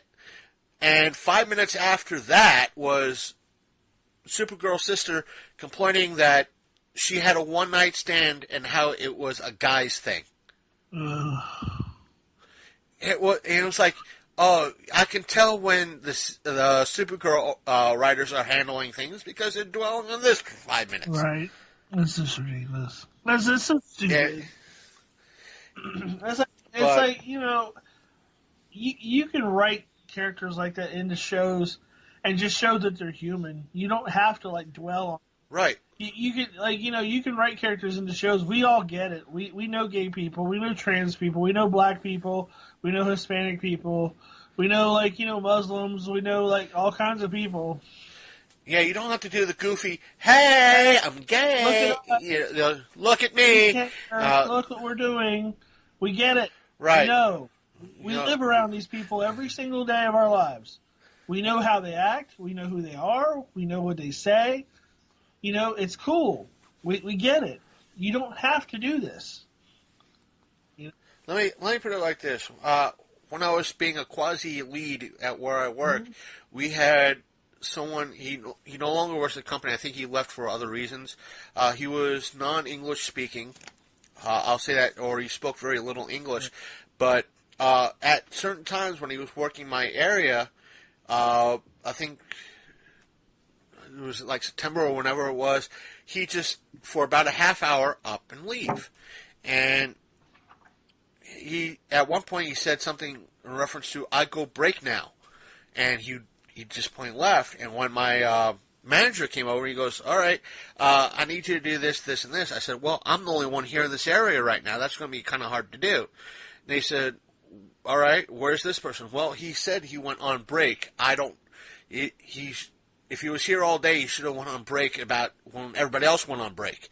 And she said, oh, you mean so-and-so? I went, whatever his name is, I didn't really catch it. Well, he has it authorized through management because he is of Muslim faith, and it's Ramadan, and they fast all day, and they can't really eat until after sundown. Right. I went, me? Oh, okay, as long as I now know, I don't have to worry about it. And that's it. That's it. There was one done. That's it. Just make your intentions clear and go on with your business. Now I know? Fine. Cool. Yep. That's it. So, ladies and gentlemen, this is how we all live in peace together. Right. One and done. You just go. One and done. One and done. Go, oh, that's what you believe? Cool. Cool. You got to go on break now because you're fat. All right. All right, cool. Okay, now I know. I have don't better. Need to explain anymore? Anymore? Now that I know, if somebody else asks, I can tell them. Cool. Yeah, cool. You don't have to say anything else. We're good. If I have any questions or anybody else has any questions, we'll come to you. Thank you. The other thing that kind of came out today or earlier today was my comment in regards to is this will end poorly. Is just that rumor has it the site itself is very reputable. It came out through ESPN.com. Oh, no. The article stated in regards to... I thought you said reputable. More reputable than, like, BuzzFeed. Okay, I'll give you that. But then again, I think The Onion might be more reputable than BuzzFeed. Yeah, it is. Nonetheless. I was about to I think Weekly World News is more reputable than BuzzFeed. Yeah.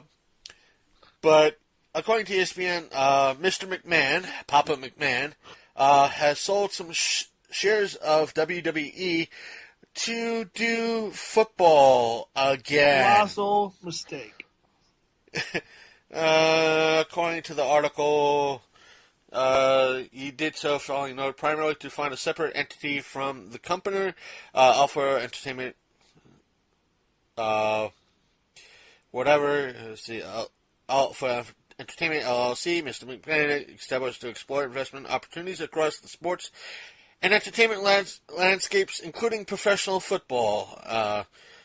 The filing comes out a week after WD confirmed earlier in the week that Alpha Entertainment, which was founded in September, was in fact an entity of McMahon's. Surprise, surprise, surprise. Alpha has filed for 5 trademarks related to the XFL on December 16th. So he's bringing back the XFL. Why? Looks like. Why? Nope. Numbers are down for the NFL this year because people are sick of the players. They're sick of the money. They're sick of the whole kneeling thing had a lot to do with it too. But I think Yeah. I think that was like it led. I think that's what his idea is, that everybody's sick of the NFL. Maybe they'll watch the XFL now. No, I don't think so, because they're not watching. Like they're still watching college, but they're not really watching professional at all. Like that's across the board. They're not even watching CFL. So, but there's always college, which is sometimes more entertaining than the professional shit. But, I mean, college fans are diehard, but I don't see it working. I just don't. To me, he tried it once. He's gonna. What's the whole thing with the XFL was it was supposed to be extreme. What's going to be so extreme about it? Like, like there's already players now that are like basically swearing off football, going, "Yeah, I don't want to retire with head injuries." And there's people telling their kids not to play anymore because they don't want their kids to have like the jarred brains of the players that are playing today. Like there's lots of guys speaking out against it, that have like they're messed up from playing years of football, just getting their heads knocked around. Like they're like, this stuff is not for anybody. It's super dangerous, and until they come up with a way to pad people better, like nobody should play. He's entering into like dangerous waters with this. Considering way back a little over 100 years ago with football, all they just had was leather hats. But I think they were better off. I think, to me, have you ever put a football helmet on? Not recently. Okay, if you ever put on a real football helmet and you actually felt the weight of the football helmet on your head, like your head feels extra floppity, is the best way I can put it. Like, so that when you get hurt, like when you get hit by somebody, okay, if you get hit right now and you brace your shoulders, your head's going to pretty much remain, upright. When you get hit with a football helmet on, your head tends to go whippity to the direction of where you're getting hit from. It's just a natural reaction. It's because the weight on that football helmet is actually like it's causing you to lose the senses of your natural muscular reactions. So I think, in all honesty, they should wear smaller helmets in football, because I think it would actually be better. Because look at hockey players. Hockey players get hit in the game akin to the way football players get hit. They play a lot more games than football players, but they don't have nearly the head injuries. And I think it's because they have smaller helmets. But that's a whole other subject. Yeah, kids, don't play football. Here, have some boxing gloves and a hockey stick. Right? Fucking A. Teach you to be a real man. While you're out there, eat some damn dirt. Builds character. Wait a minute, you want to play football? Screw that. You're not a man. See that guy over there sitting on that hockey bench? Yeah. He died 3 times before he went out there and skated for 15 minutes. I'm telling you, those guys, a football player injures his pinky, can't play for 3 weeks. A hockey player gets their earlobe ripped off. I've seen it. Comes back and plays. Same game. I saw that guy. Man. The whole aspect of I saw a man, and I say man with the utmost respect. I saw a man get his teeth knocked out, went and got emergency dental surgery, got stitched up, came back and played in the third period. I remember seeing that story about there was this one hockey player. I was exaggerating the story a little bit. The guy pretty much had a heart attack and died on the bench. And he wanted to go out and play for the remainder of the period and the game. And they pretty much told him, dude, we're not letting you do that. You pretty much died on the bench. The only thing that I've ever seen somebody get taken out for is, one, if they get their throat slit accidentally by a skate, or if they get a concussion. And that's it. So, wait a minute, how bad is that fight? Oh, it wasn't a fight. It was you could probably watch it. It's horrendous to watch. There's a very famous scene. I can't remember the player's name. He's a goalie, right? And this is before the modern goalie masks. They didn't have the neck protector. Full. Yeah. So the guy, he's in the crease. He's sitting there, and so a guy comes sliding in. He was going for the puck, and he lost his skate, and he keeps sliding in. Well, his skate goes right across the goalie's throat. Oof. And all you see is that dude holding his neck and blood just pooling on the ice. He lived because he's a hockey player, and they are supernatural. But that was a lot of blood coming out of a human body. Let me tell you. But I was like, I think it's funny. I know it's that shit probably would happen, but it's just funny. It's like, how bad is that hockey fight? You know, it's like so bad that the fucker had to take off his skate and use it as a weapon. I've seen some pretty bad hockey fights too. There's been some pretty. I'll never forget Detroit and Colorado back in the '90s. Oh man, they used to get into it. I saw the two goalies come out of their goals and go flying through the air at each other. As we stated earlier, maybe a half hour or so, that we are a little bit scatterbrained in regards to our topics. But I say this to go back to the whole aspect of Star Wars because the original poster of the whole biatch, it's a masterpiece post, replied to the whole aspect of the thread that me and this other person was talking about. She said, I see what you're saying, but person X said it already. The fans built up expectations to impossible levels when 7 occurred. Almost everyone drank the purple Kool-Aid and proceeded zombie-like to chant, yes, this is the new trilogy. I must love it. It's canon. It's canon. I felt more connection with the events and characters in Rogue One, and they all died. And that one was literally inside the fucking original trilogy. And we know the ending wasn't a fraction as derivative and paint by numbers as Episode 7. Right. My response is going to be thus, as I type it out. 1. Rogue. Let's see, let's pull up Rogue. I can't spell worth a shit. Let's see here. Let's see here. It's R-O-G-U was before the original trilogy. No, I hate this new phone because picked up a new phone thinking that I'd get a better signal than my old phone over the holidays, and it's just as bad as the old phone. But because my old phone, smartphone, has all the predictive text, all how I write in it, it just leaves me to write as myself. The new one wants to correct everything. So sounds about right.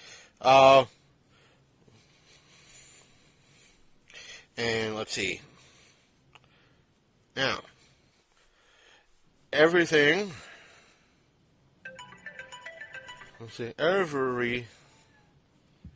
We've seen with games and other were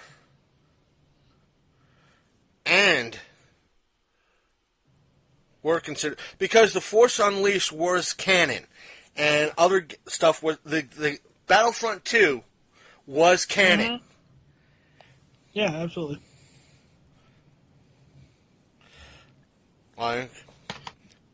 This is live, folks. This is live here. We're going live. We're going to it live. Alex Jones level. The phone is still known as. I typed out Battlefront, which is one word for the Star Wars universe. Nope, Battleground. No, like Battlefront is canon.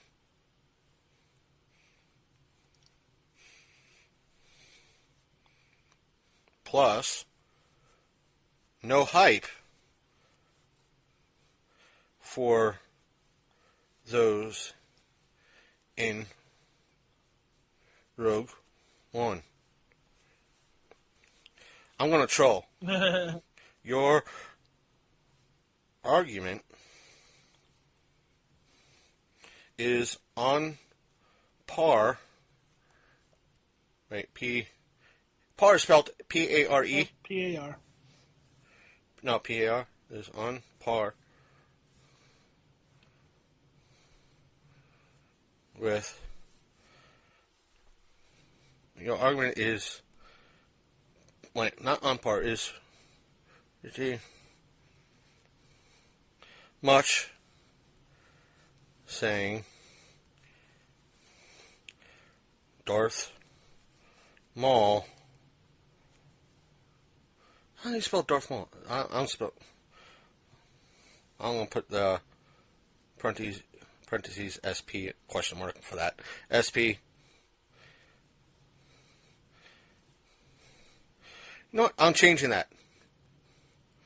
Just changing it. Yep, I'm changing it, folks. Had no backstory. No real hype.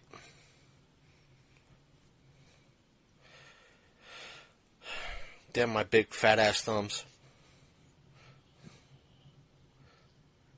And I got a photo. Oh, snap. Plus, we knew the ending.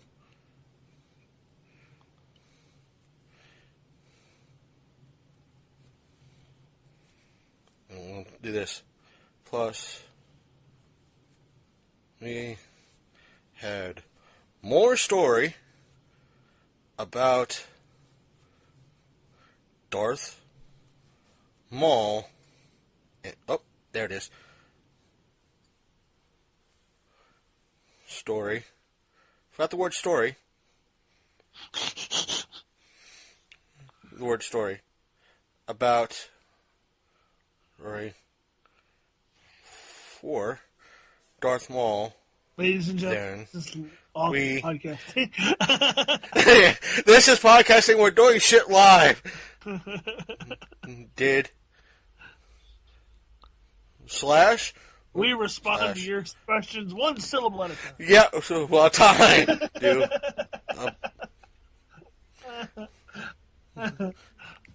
About Snoke.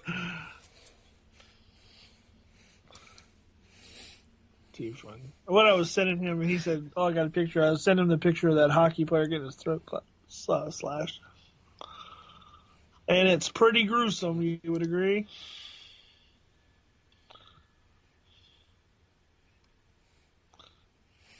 You didn't hear me. Yeah, I heard it. It is.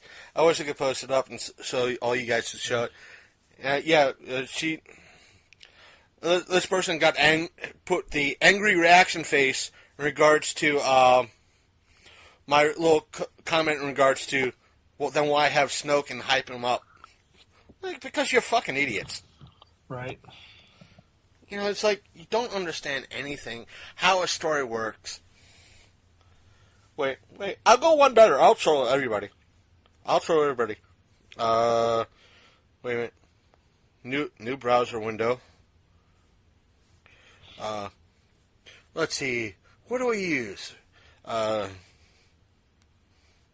Green, eggs, and ham. Images. Oh, there it is.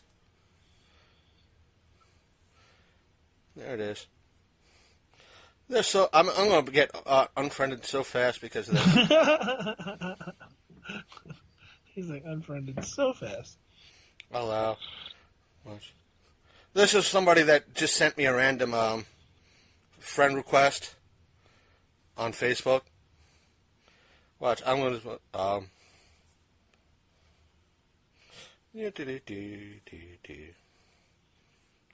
Yeah.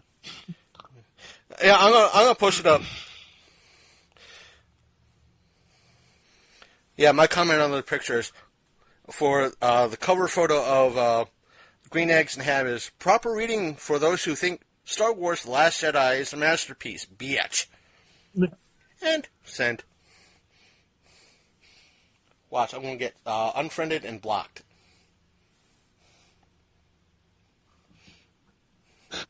That's how you troll motherfuckers on a Brian scale. He says, that's how you troll motherfuckers.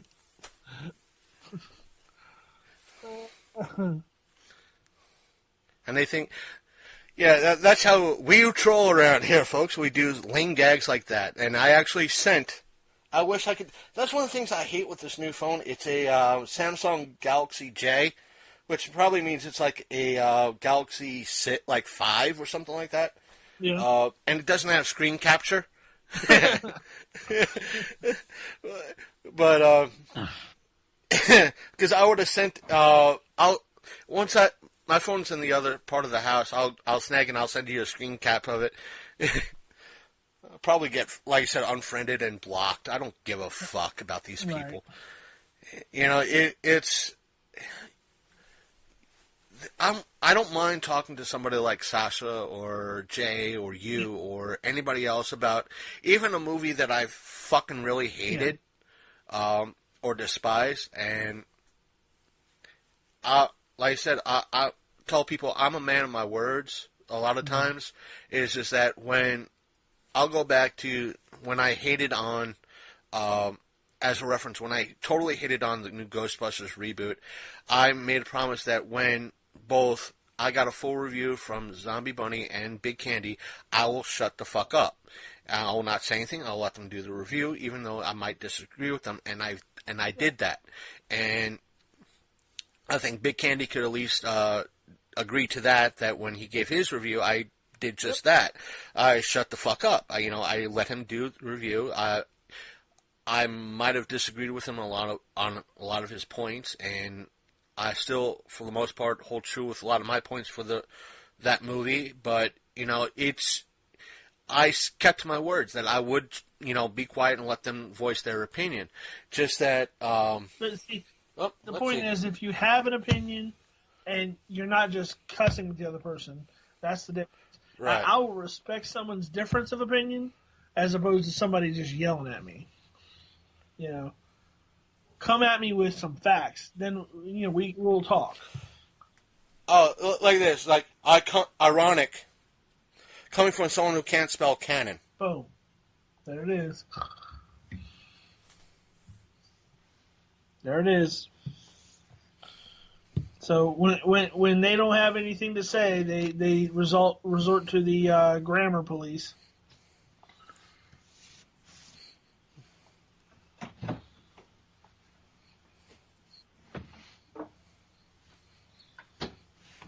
That's the number one thing. It is. Yeah, that's what I'm telling you. It's like, so becoming a grammar Nazi is all you have to say. Come at me with some facts, brah.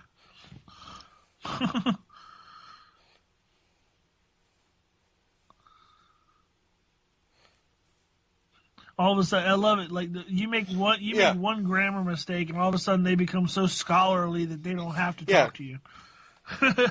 Yeah, it's like so becoming a grammar Nazi is all you have. Yeah. I am so scholarly. I am the grammar Nazi. And also, I'm telling the internet. Sure.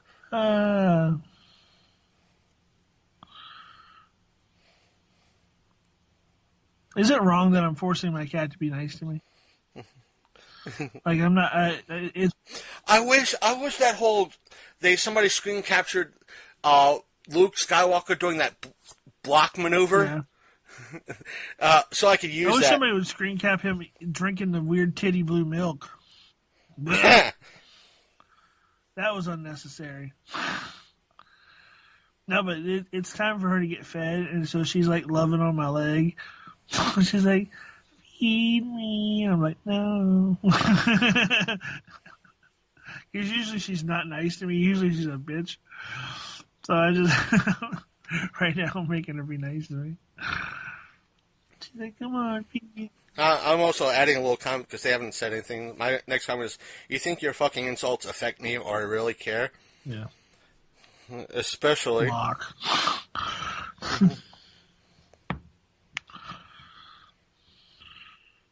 I'll write it like that. Whoop. It's not taking my proper spelling of God, which is G-A-W-D. God.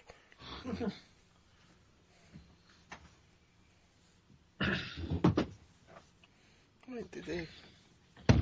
I guess I'll feed this cat. So, that's it. What did Matt Burns put up? Matt Burns just put up something. 15 movies that are famous only because of a revealing scene. Pretty much it's popular because somebody showed their tits. So.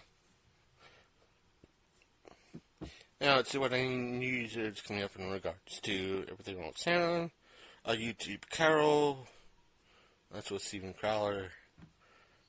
It's like everybody. It's like wait a minute. Because you were saying something about Ben Shapiro had something to say about this. The movie. He ranted on Star Wars pretty hard.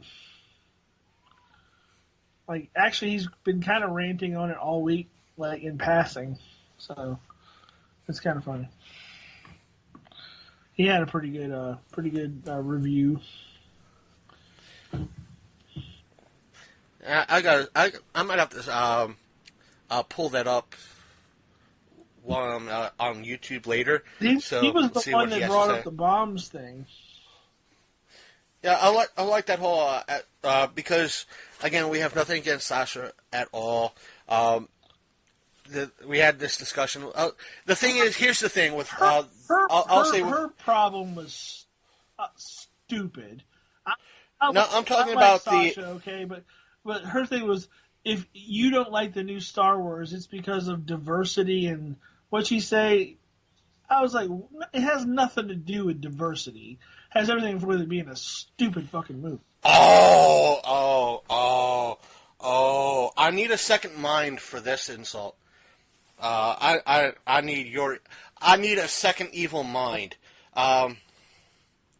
It comes to no surprise, these fanboys are common like rotten spores and just as retarded. They love to masturbate to Photoshop, finger blasting themselves and Battlefront sessions. Look up pathetic in the dictionary and you has his resting face, aka dumb as fuck. Well, you're wrong. Like most fake. Fake is spelt right, you dumb shit. Did you mean fuck her? Yourself. Was that preceded by go? Yeah, it's like most fake geeks like yourself. There's a go fuck yourself. Go. For one, I'm gonna pull who's that comedian that got called out for sexual harassment? Al Franken? No. What's his name? Who did the skit in reference to tonight I'm going to masturbate to you, thinking about you? Huh?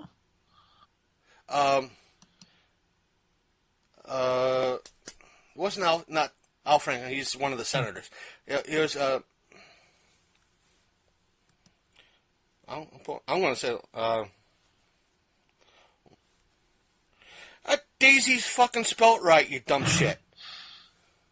I spelled Daisy, and it's like, no, you want Daily? No.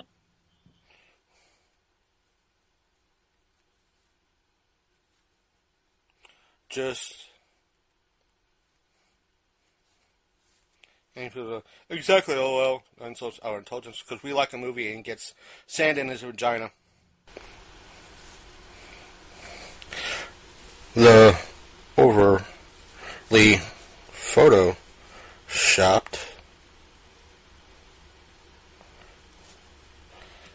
photos. Your argument has descended into third graderishness. Right.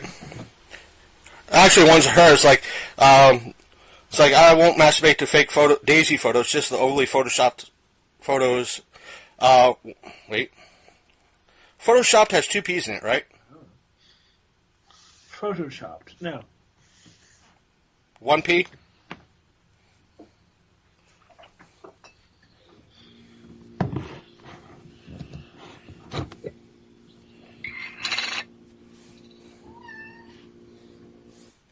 I heard that. What, the kitty cat? Yeah. Oh. Turns out she wasn't hungry. I went one better. I'm going across the line. Uh-oh. And so I called her out by name. It's like just the overly photoshopped pics you posted. Uh-oh. And I called her. This is somebody we both know, isn't it? No. Oh, okay. Sounds. And since this other person is now claiming I have. I would have just said, well, since we're getting all third grade about it, nanny boo boo, you smell like hot dogs.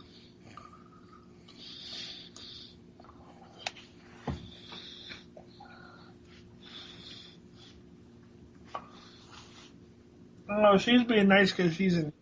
It's like this person is going, Rogan is in the OT. Try again, fuck boy.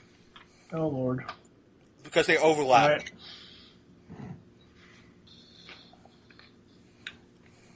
Do cats like pickles?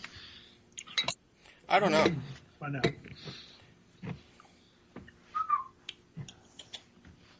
Pickle? That would be a no. So future references, cats do not like pickles.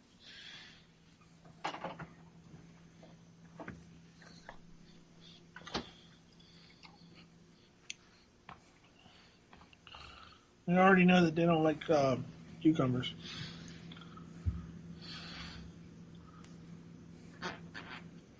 I'm including your little thing. Oh, Nana Boo Boo, you smell like hot dogs? It's the most adult thing I can think of.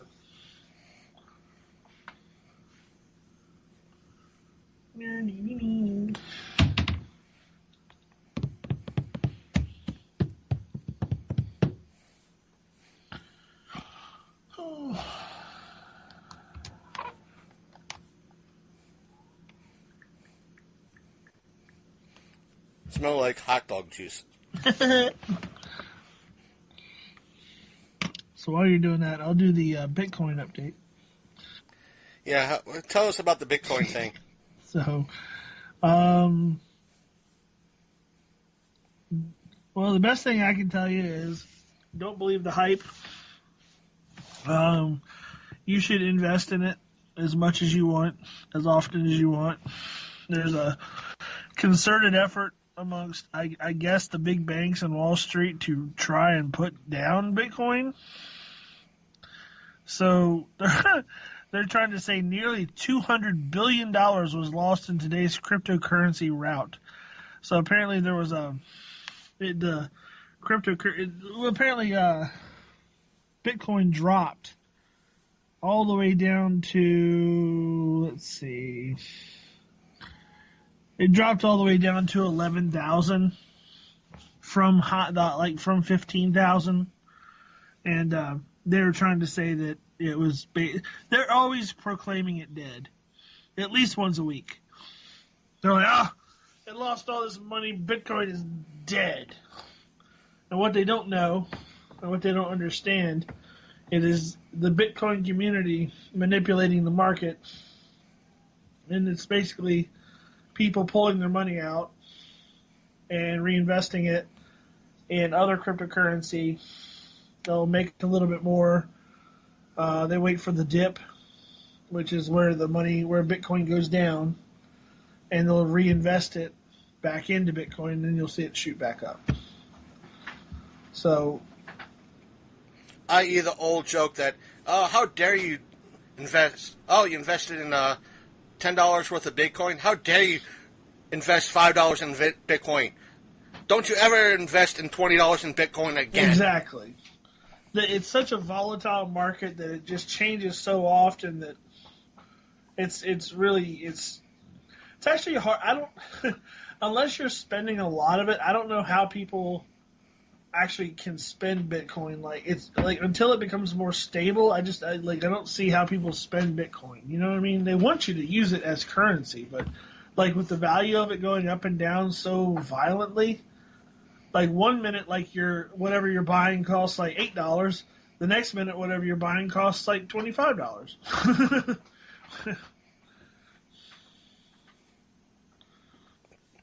I have a little bit invested into it, not a lot, but I follow it on Coinbase.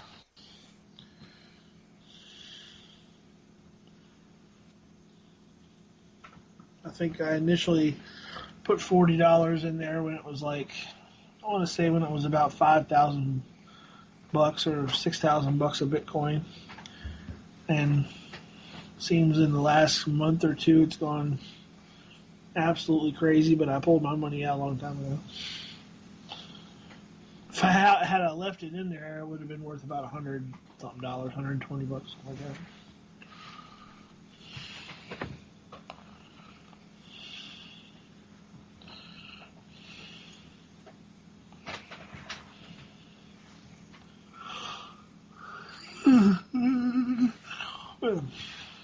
Are you still fighting with this person? Yeah. Just kill it. So, he's like, I can only take so much stupidity for one night. I gotta include this.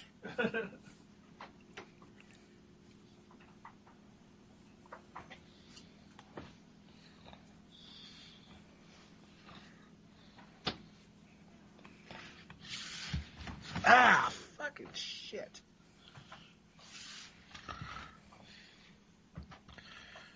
I done hit my head. And so I can only. I mean, he deleted his post. Really? Yeah. Wow. They both did. Because I can only. He said, I'll leave you tonight. He's like, he'll leave it to you. He's like, I'm going to take so much stupidity for one day. My response to that is like, so you've turned away from your mirror? I win. I win. I win. And you know what? I'm doing one better. I am...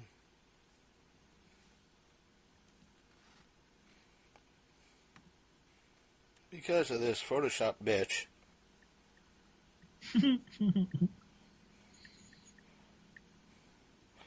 Because I could have went into it's like because this person studied cosmetology and hairdressing. Right. Well, it's like I'm taking arguments from somebody who studied hairdressing and cosmetology. Now, if I was going after somebody like Neil deGrasse Tyson, I'd be like, you know what, fuck it, you win. I might actually unfollow. Unfriend, and block. Yep. You're in your first. There we go.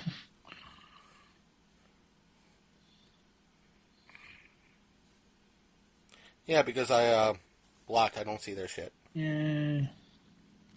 I don't care. Done. Yeah. Did you ever see that thing that Matt posted up today, but I saw it like a week ago, that somebody posted it was a picture of Stranger Things. It had the boy and 11, and it said, remember 11 and Mike? Here they are. Oh, yeah, that was like a few days ago. It was that picture from Pulp Fiction with, what's his face? That shit was so fucking funny. So, I think that's about it for this week's episode. I didn't see... What? I just wanted to pull up Twitter just in case. No, I didn't get anything back I think from... there's about 20 minutes of the show you're going to end up cutting out. I'm putting up, nonetheless. I'll put up the whole thing. All right. So, I don't care. I don't fucking care. It's you typing on the internet and me talking to my cat. I don't know. Right. Yeah. I don't care. I was like, we talked to cats. There you go. So, just brief announcements, folks. We might have another crossover soon. We just have to get to, in regards to Jay being on his show and any crossover in regards to that, we just got to hammer out details. Us being off on Friday at the start of next year, constantly or regular, should make things easier for him. You started watching Bright. How was it? Bright was okay. It was pretty decent. It was better than... I agree where some people... I don't know where... A lot of people were hating on it earlier today. All over it. But it was okay. It was decent. It was way better than... It was probably a little bit better than Suicide Squad. But... Yeah, it was probably a better movie than The Last Jedi. Yeah. The critics shat all over it. I don't think they want stuff like that to succeed because it's on Netflix. See, here we go down that path again, where I think of new media versus old media. I hate to rekindle the show, but yeah. I just thought it was suspect this morning when I was reading those reviews because I want to watch it. I've been wanting to watch it for like months. It looked like a really interesting movie, and I'll probably end up watching it before I go to bed tonight. And that's the thing. It's like some of the people on my feed were like, "Oh, this movie sucks. This sucks. This, that, and the other thing." But later on in the day, after this is while I was watching it, and I finished up watching, I was like, just in case we bring it up on the show, I'll talk about it then. But a lot of my other friends who kind of hate anything really loved this so far, or they were saying that it looks decent, looks good, and it is. It wasn't too heavy. It has It comes off sometimes. It can come off. I could see where some people might have said it comes off social commentary-y at points, but it does. It's not kind of. It puts that in your face, but it doesn't put that in your face. If you can understand that, meaning you can sense the overtones, but it's not really there. From what I gained from watching the trailers is that kind of sets the undertone to the movie so that it creates conflict between the characters that have to learn to get together to solve a problem. So in other words, am I right? So, yeah. Okay. So it's basically what they're using it to create tension. Right. Yeah, I'm down with that. I can understand that. But you think they'll make more? I doubt it, because they kind of buttoned everything up at the end of it. I'll say I'm not really spoiling anything by saying it like that. Am I? No. Just that they didn't make it. They kind of did, but they kind of, for the most part, they kind of showed up everything as. I think the way they did it is they allowed it to go either way. Yeah. If you can understand that, but so. There's probably a little bit of wiggle room, but not by much. But do you think that Netflix has a future in blockbuster films? That's what it was supposed to be touted as, Netflix's attempt at a blockbuster movie. I don't see, if it was released in theaters, I don't see it as a blockbuster. Right. But it has a more of an access to a wider audience because take me for example. If I want to go see, let's say, the latest Jumanji movie, I haven't seen it yet. I either have to walk 45 minutes to an hour in either direction. You have to drive. You have to go to a theater. You have to pay extra money. With Netflix, it's already on your TV. You can basically sit in your own home and watch it. Yeah, I see what they're trying to do. So but I understand where you're going. Do you think the critics, is that why they're panning it? Because they're like, well, It's not a traditional movie. That could be one reason, because here's Netflix creating their own series. They're establishing a name for themselves. As I stated in a article, I won't say an article, as a blog post I put up a long time ago, and that was shared on Geek World Order many years ago, and it's probably still up on Geek World Order. That I stated in an article with contact saying that back in the 80s and 90s, even up until the early part of the early 2000s, is that we had the whole aspect of syndicated TV. Now we've moved to digital, where the aspect of syndication is, or that independent show being released on a UHF channel or a channel that is an independent channel, like Xeno was released on an independent channel. Now you have a lot of streaming services like Hulu and especially Netflix and Amazon making a name for themselves, saying, hey, if you can't get approved for TNT or AMC, come to us. Let us see it. And you see that with like the Punisher and House of Cards and these other shows that are on strictly Netflix, even Stranger Things, and I don't want to go with Fuller House, but you're starting to see that where stuff like Fuller House wouldn't be a success in any rate on network TV, yet it's finding life on. It works on Netflix for some ungodly reason. This is why Disney's buying into its own channel, because of the very fact that they're going to get away with stuff like that.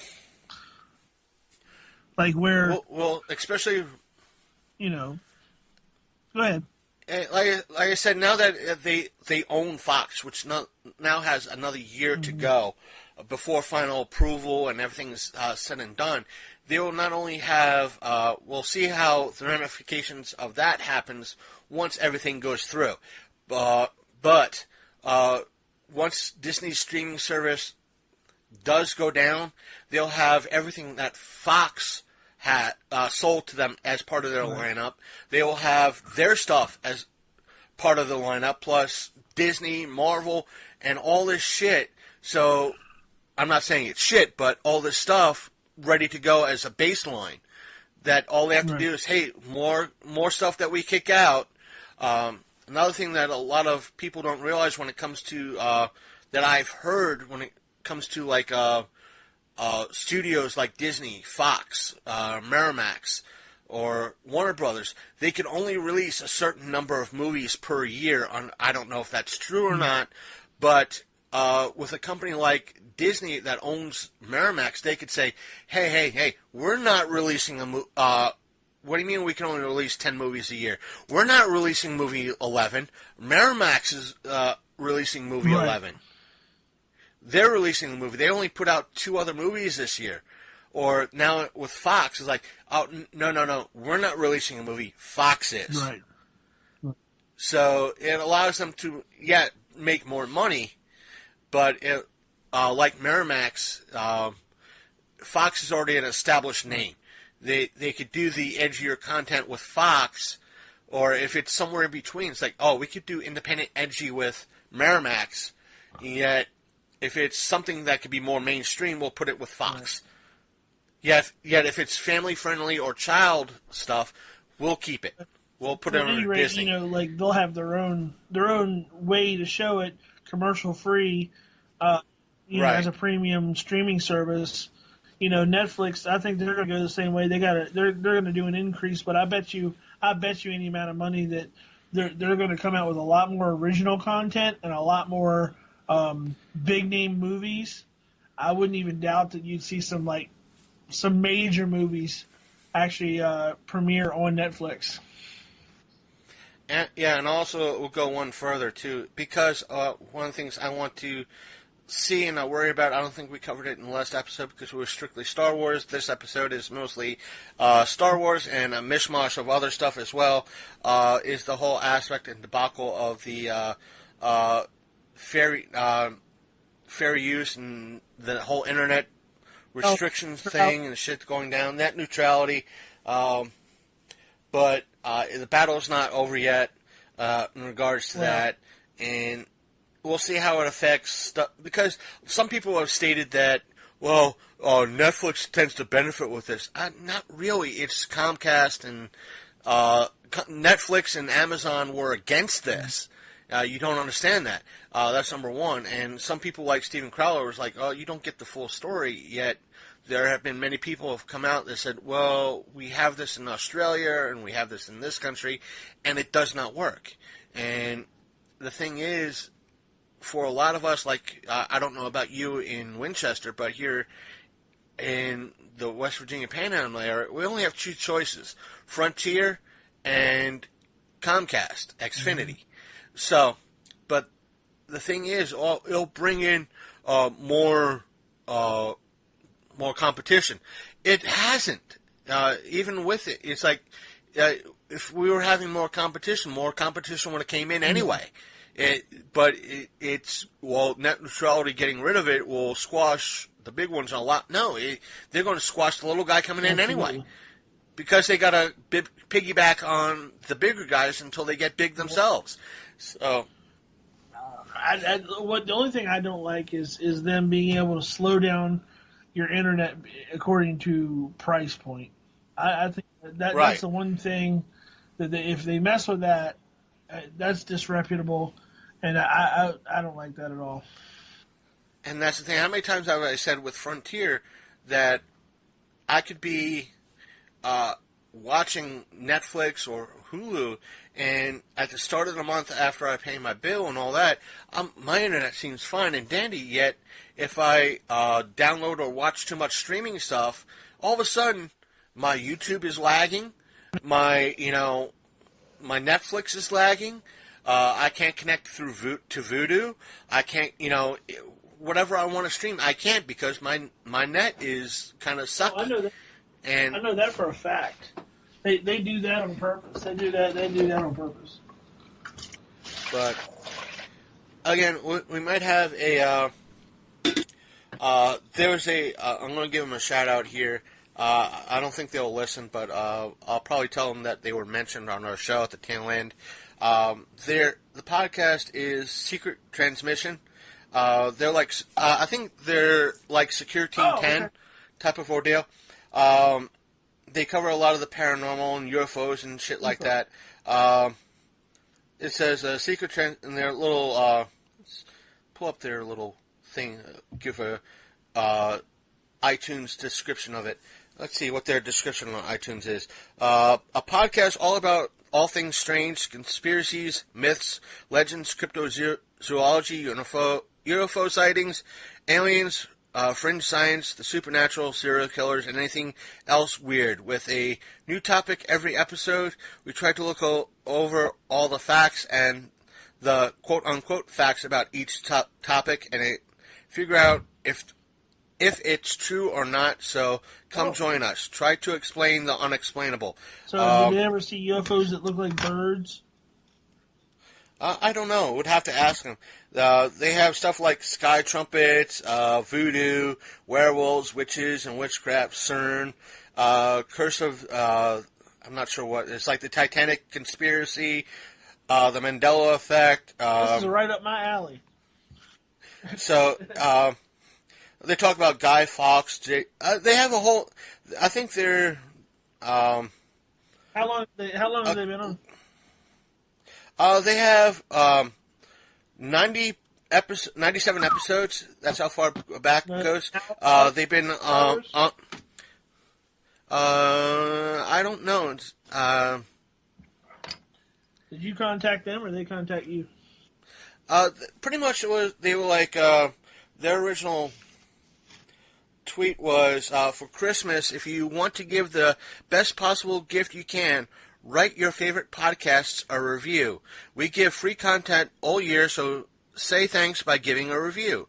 Hashtag podcast, hashtag support pods, hashtag support podcast, and support podcast. And I said, I wrote them, even though I liked it and I retweeted it, I contacted them saying, DM us a link to your show, man. I won't just review. If we like what we hear, we'll just ask for a crossover as well.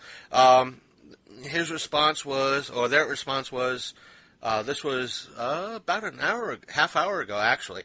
Hell yeah, and he submitted a Apple iTunes link. So I'll give them a listen to, instead of just retweeting them, I'll actually give a listen to one or two, especially the CERN stuff and the Mandela effect. And when I contact them, I'll let them know. I'll leave a review on iTunes for them, but I'll let them know, give them an actual review to them of what I thought, and especially it's like if you want us to be on your show, just look at our Mandela Effect episode and our Mel's Hole episodes that we've done and stuff like that. Did you post our UFO episode? I don't know. I gotta see which one that is. Like, we did one, and you kept it in the old spank bank, but I don't know if you ever put it out. The only stuff that I have is what you gave me on the hard drive. So I don't know if that was at the library. Oh, I came in. I don't know. I think I put it out. I can't remember if we did. I don't remember either. I think I put it out. Me after like a month of freaking like losing my mind, being obsessed with like UFO research. Oh wait! What's that? Did you show up with like a aluminum foil hat? Yeah, then it's been released. But it also, folks, we're at, as of this recording, 16,055 total listens. We have less than a week to go to see if we hit 16,100. Let's keep up the good work. And Big Candy, the reason why I haven't touched any of our, even though this time of year I tend to post one or two retro episodes, I haven't touched it because a lot of shit. It's one of those things like, shit's come out, I gotta talk about it. Shit's coming out, I gotta talk about it. I gotta talk about it. And it's just like last week, things went down. Thought, Jay was going to be on, do the crossover and everything else. Him and his family was sick, and was like, all right. And that's when you said, hey, I want to review Star Wars. Okay. And this time, more news on Star Wars. I got something to talk about. Okay. And folks, out next week, stay tuned. It was your fault because you posted up. Some people are saying that the new Star Wars is a masterpiece, to which I'm like, and I choked on my spit. Yeah, you could blame me for that shit. You could blame me. I'll take that. I'll take that blame. I'll take that blame. That's when I got home. It was the first thing I read when I woke up. I literally choked on my spit. I was like, it's like that might be a Skype recording on this shit. Fire up the computer. And it was. We gotta talk. We gotta talk. That turning frog's gay. Turning frog's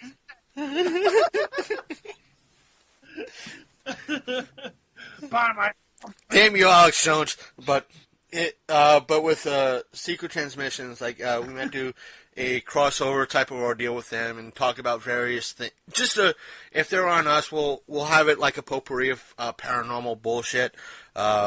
And talk about several things. We'll direct them to like, hey, if you want to listen to some of the paranormal stuff we've done, just wander over to our site, see what we have to say there. So, hopefully it'll be good and will be a good episode. I hope I liked what they have to say and all that. I'm going to take a listen because they seem like they're right up my alley. I like all that stuff. So I'll probably go down the proverbial hole for a while. So, what I'm going to do is I know you do it's not letting me do that. It's not my other phone. Damn it. I hate when it does that. Damn it, son of a bitch. Let's see. Copy link. You know what? I'll send it to you in Messenger right now. And folks, what we're going to do is since we're rambling now. I was born on a rambling man. Rambling man. We're going to end it pretty much right now. Next week Next week's episode is going to be kind of even though it should be a Happy New Year type of episode, it's going to be kind of a sad episode because we'll be, as a show-wise, remembering the one, the only, the legendary B-movie actor himself, Conrad Brooks. Even though we'll be sharing some content which a few of you might remember back from 2015. For a good portion of you, it might be new, but we'll be remembering Conrad Brooks because he recently passed away earlier this month. So our condolences to his family and his friends. He will be missed by many in various communities around the country and the world. So on that note, we hope you at the show have a happy holiday, Merry Christmas, or whatever you celebrate during this time of year. So thank you so much, folks, and we're out. And we're back, everybody. Just one thing before I continue. If you disagree with us in any way, shape, or form, as you heard, we will respond on air to you. Just shoot us an email at longcoatmafia@gmail.com or message us on Facebook at our Facebook page, which is facebook.com/The Longcoat Mafia Podcast. So that's that. So just two brief things. One is that we, as of this between the recording we just did yesterday or the other day and this recording, we hit goal. Our total listeners for as of this broadcast is 16,119. That means by the time the new year hits, we will be well above goal. That's great. That means you guys are forcing me to do the Polar Bear Challenge once it officially snows here in the West Virginia Panhandle. So the reason why I'm waiting for it to snow is because that way it is basic proof that it has snowed and the temperatures are at least 32 degrees. And the second thing is I had a chance to test out the a little GoPro on a budget, and it is just that. It is a budget GoPro. The video is pretty decent, but the audio for it is very subpar. It sounds like I could be right near the mic. I'm talking like this close to the mic, and it sounds like I am whispering across the room using this mic, and it's bad. The mic on that budget GoPro is like our first episode's bad type of audio. It's like severely whispering. So I might just use the video off of it, just remove the audio, put some music to it, hope there's no little copyright strike put on it, but still. That being said, just one or two final notes in reference to Star Wars Last Jedi. One report that came in across my desk, so to speak, was that it might actually hit over $800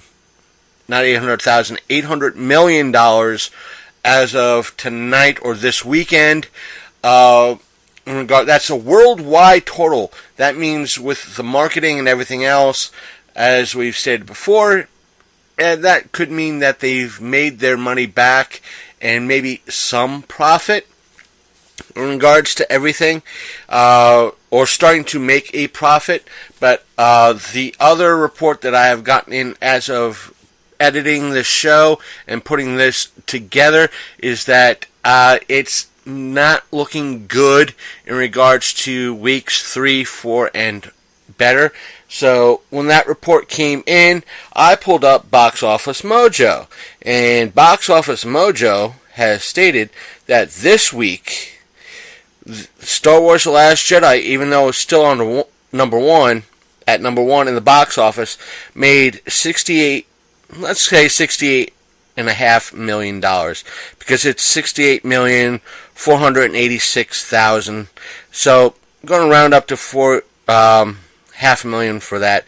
The number 2 in the box office, surprisingly, was Jumanji, starring The Rock. It made $34 million with a $90 million budget, but the percentage decreased. Now, here's the thing I've stated in the past.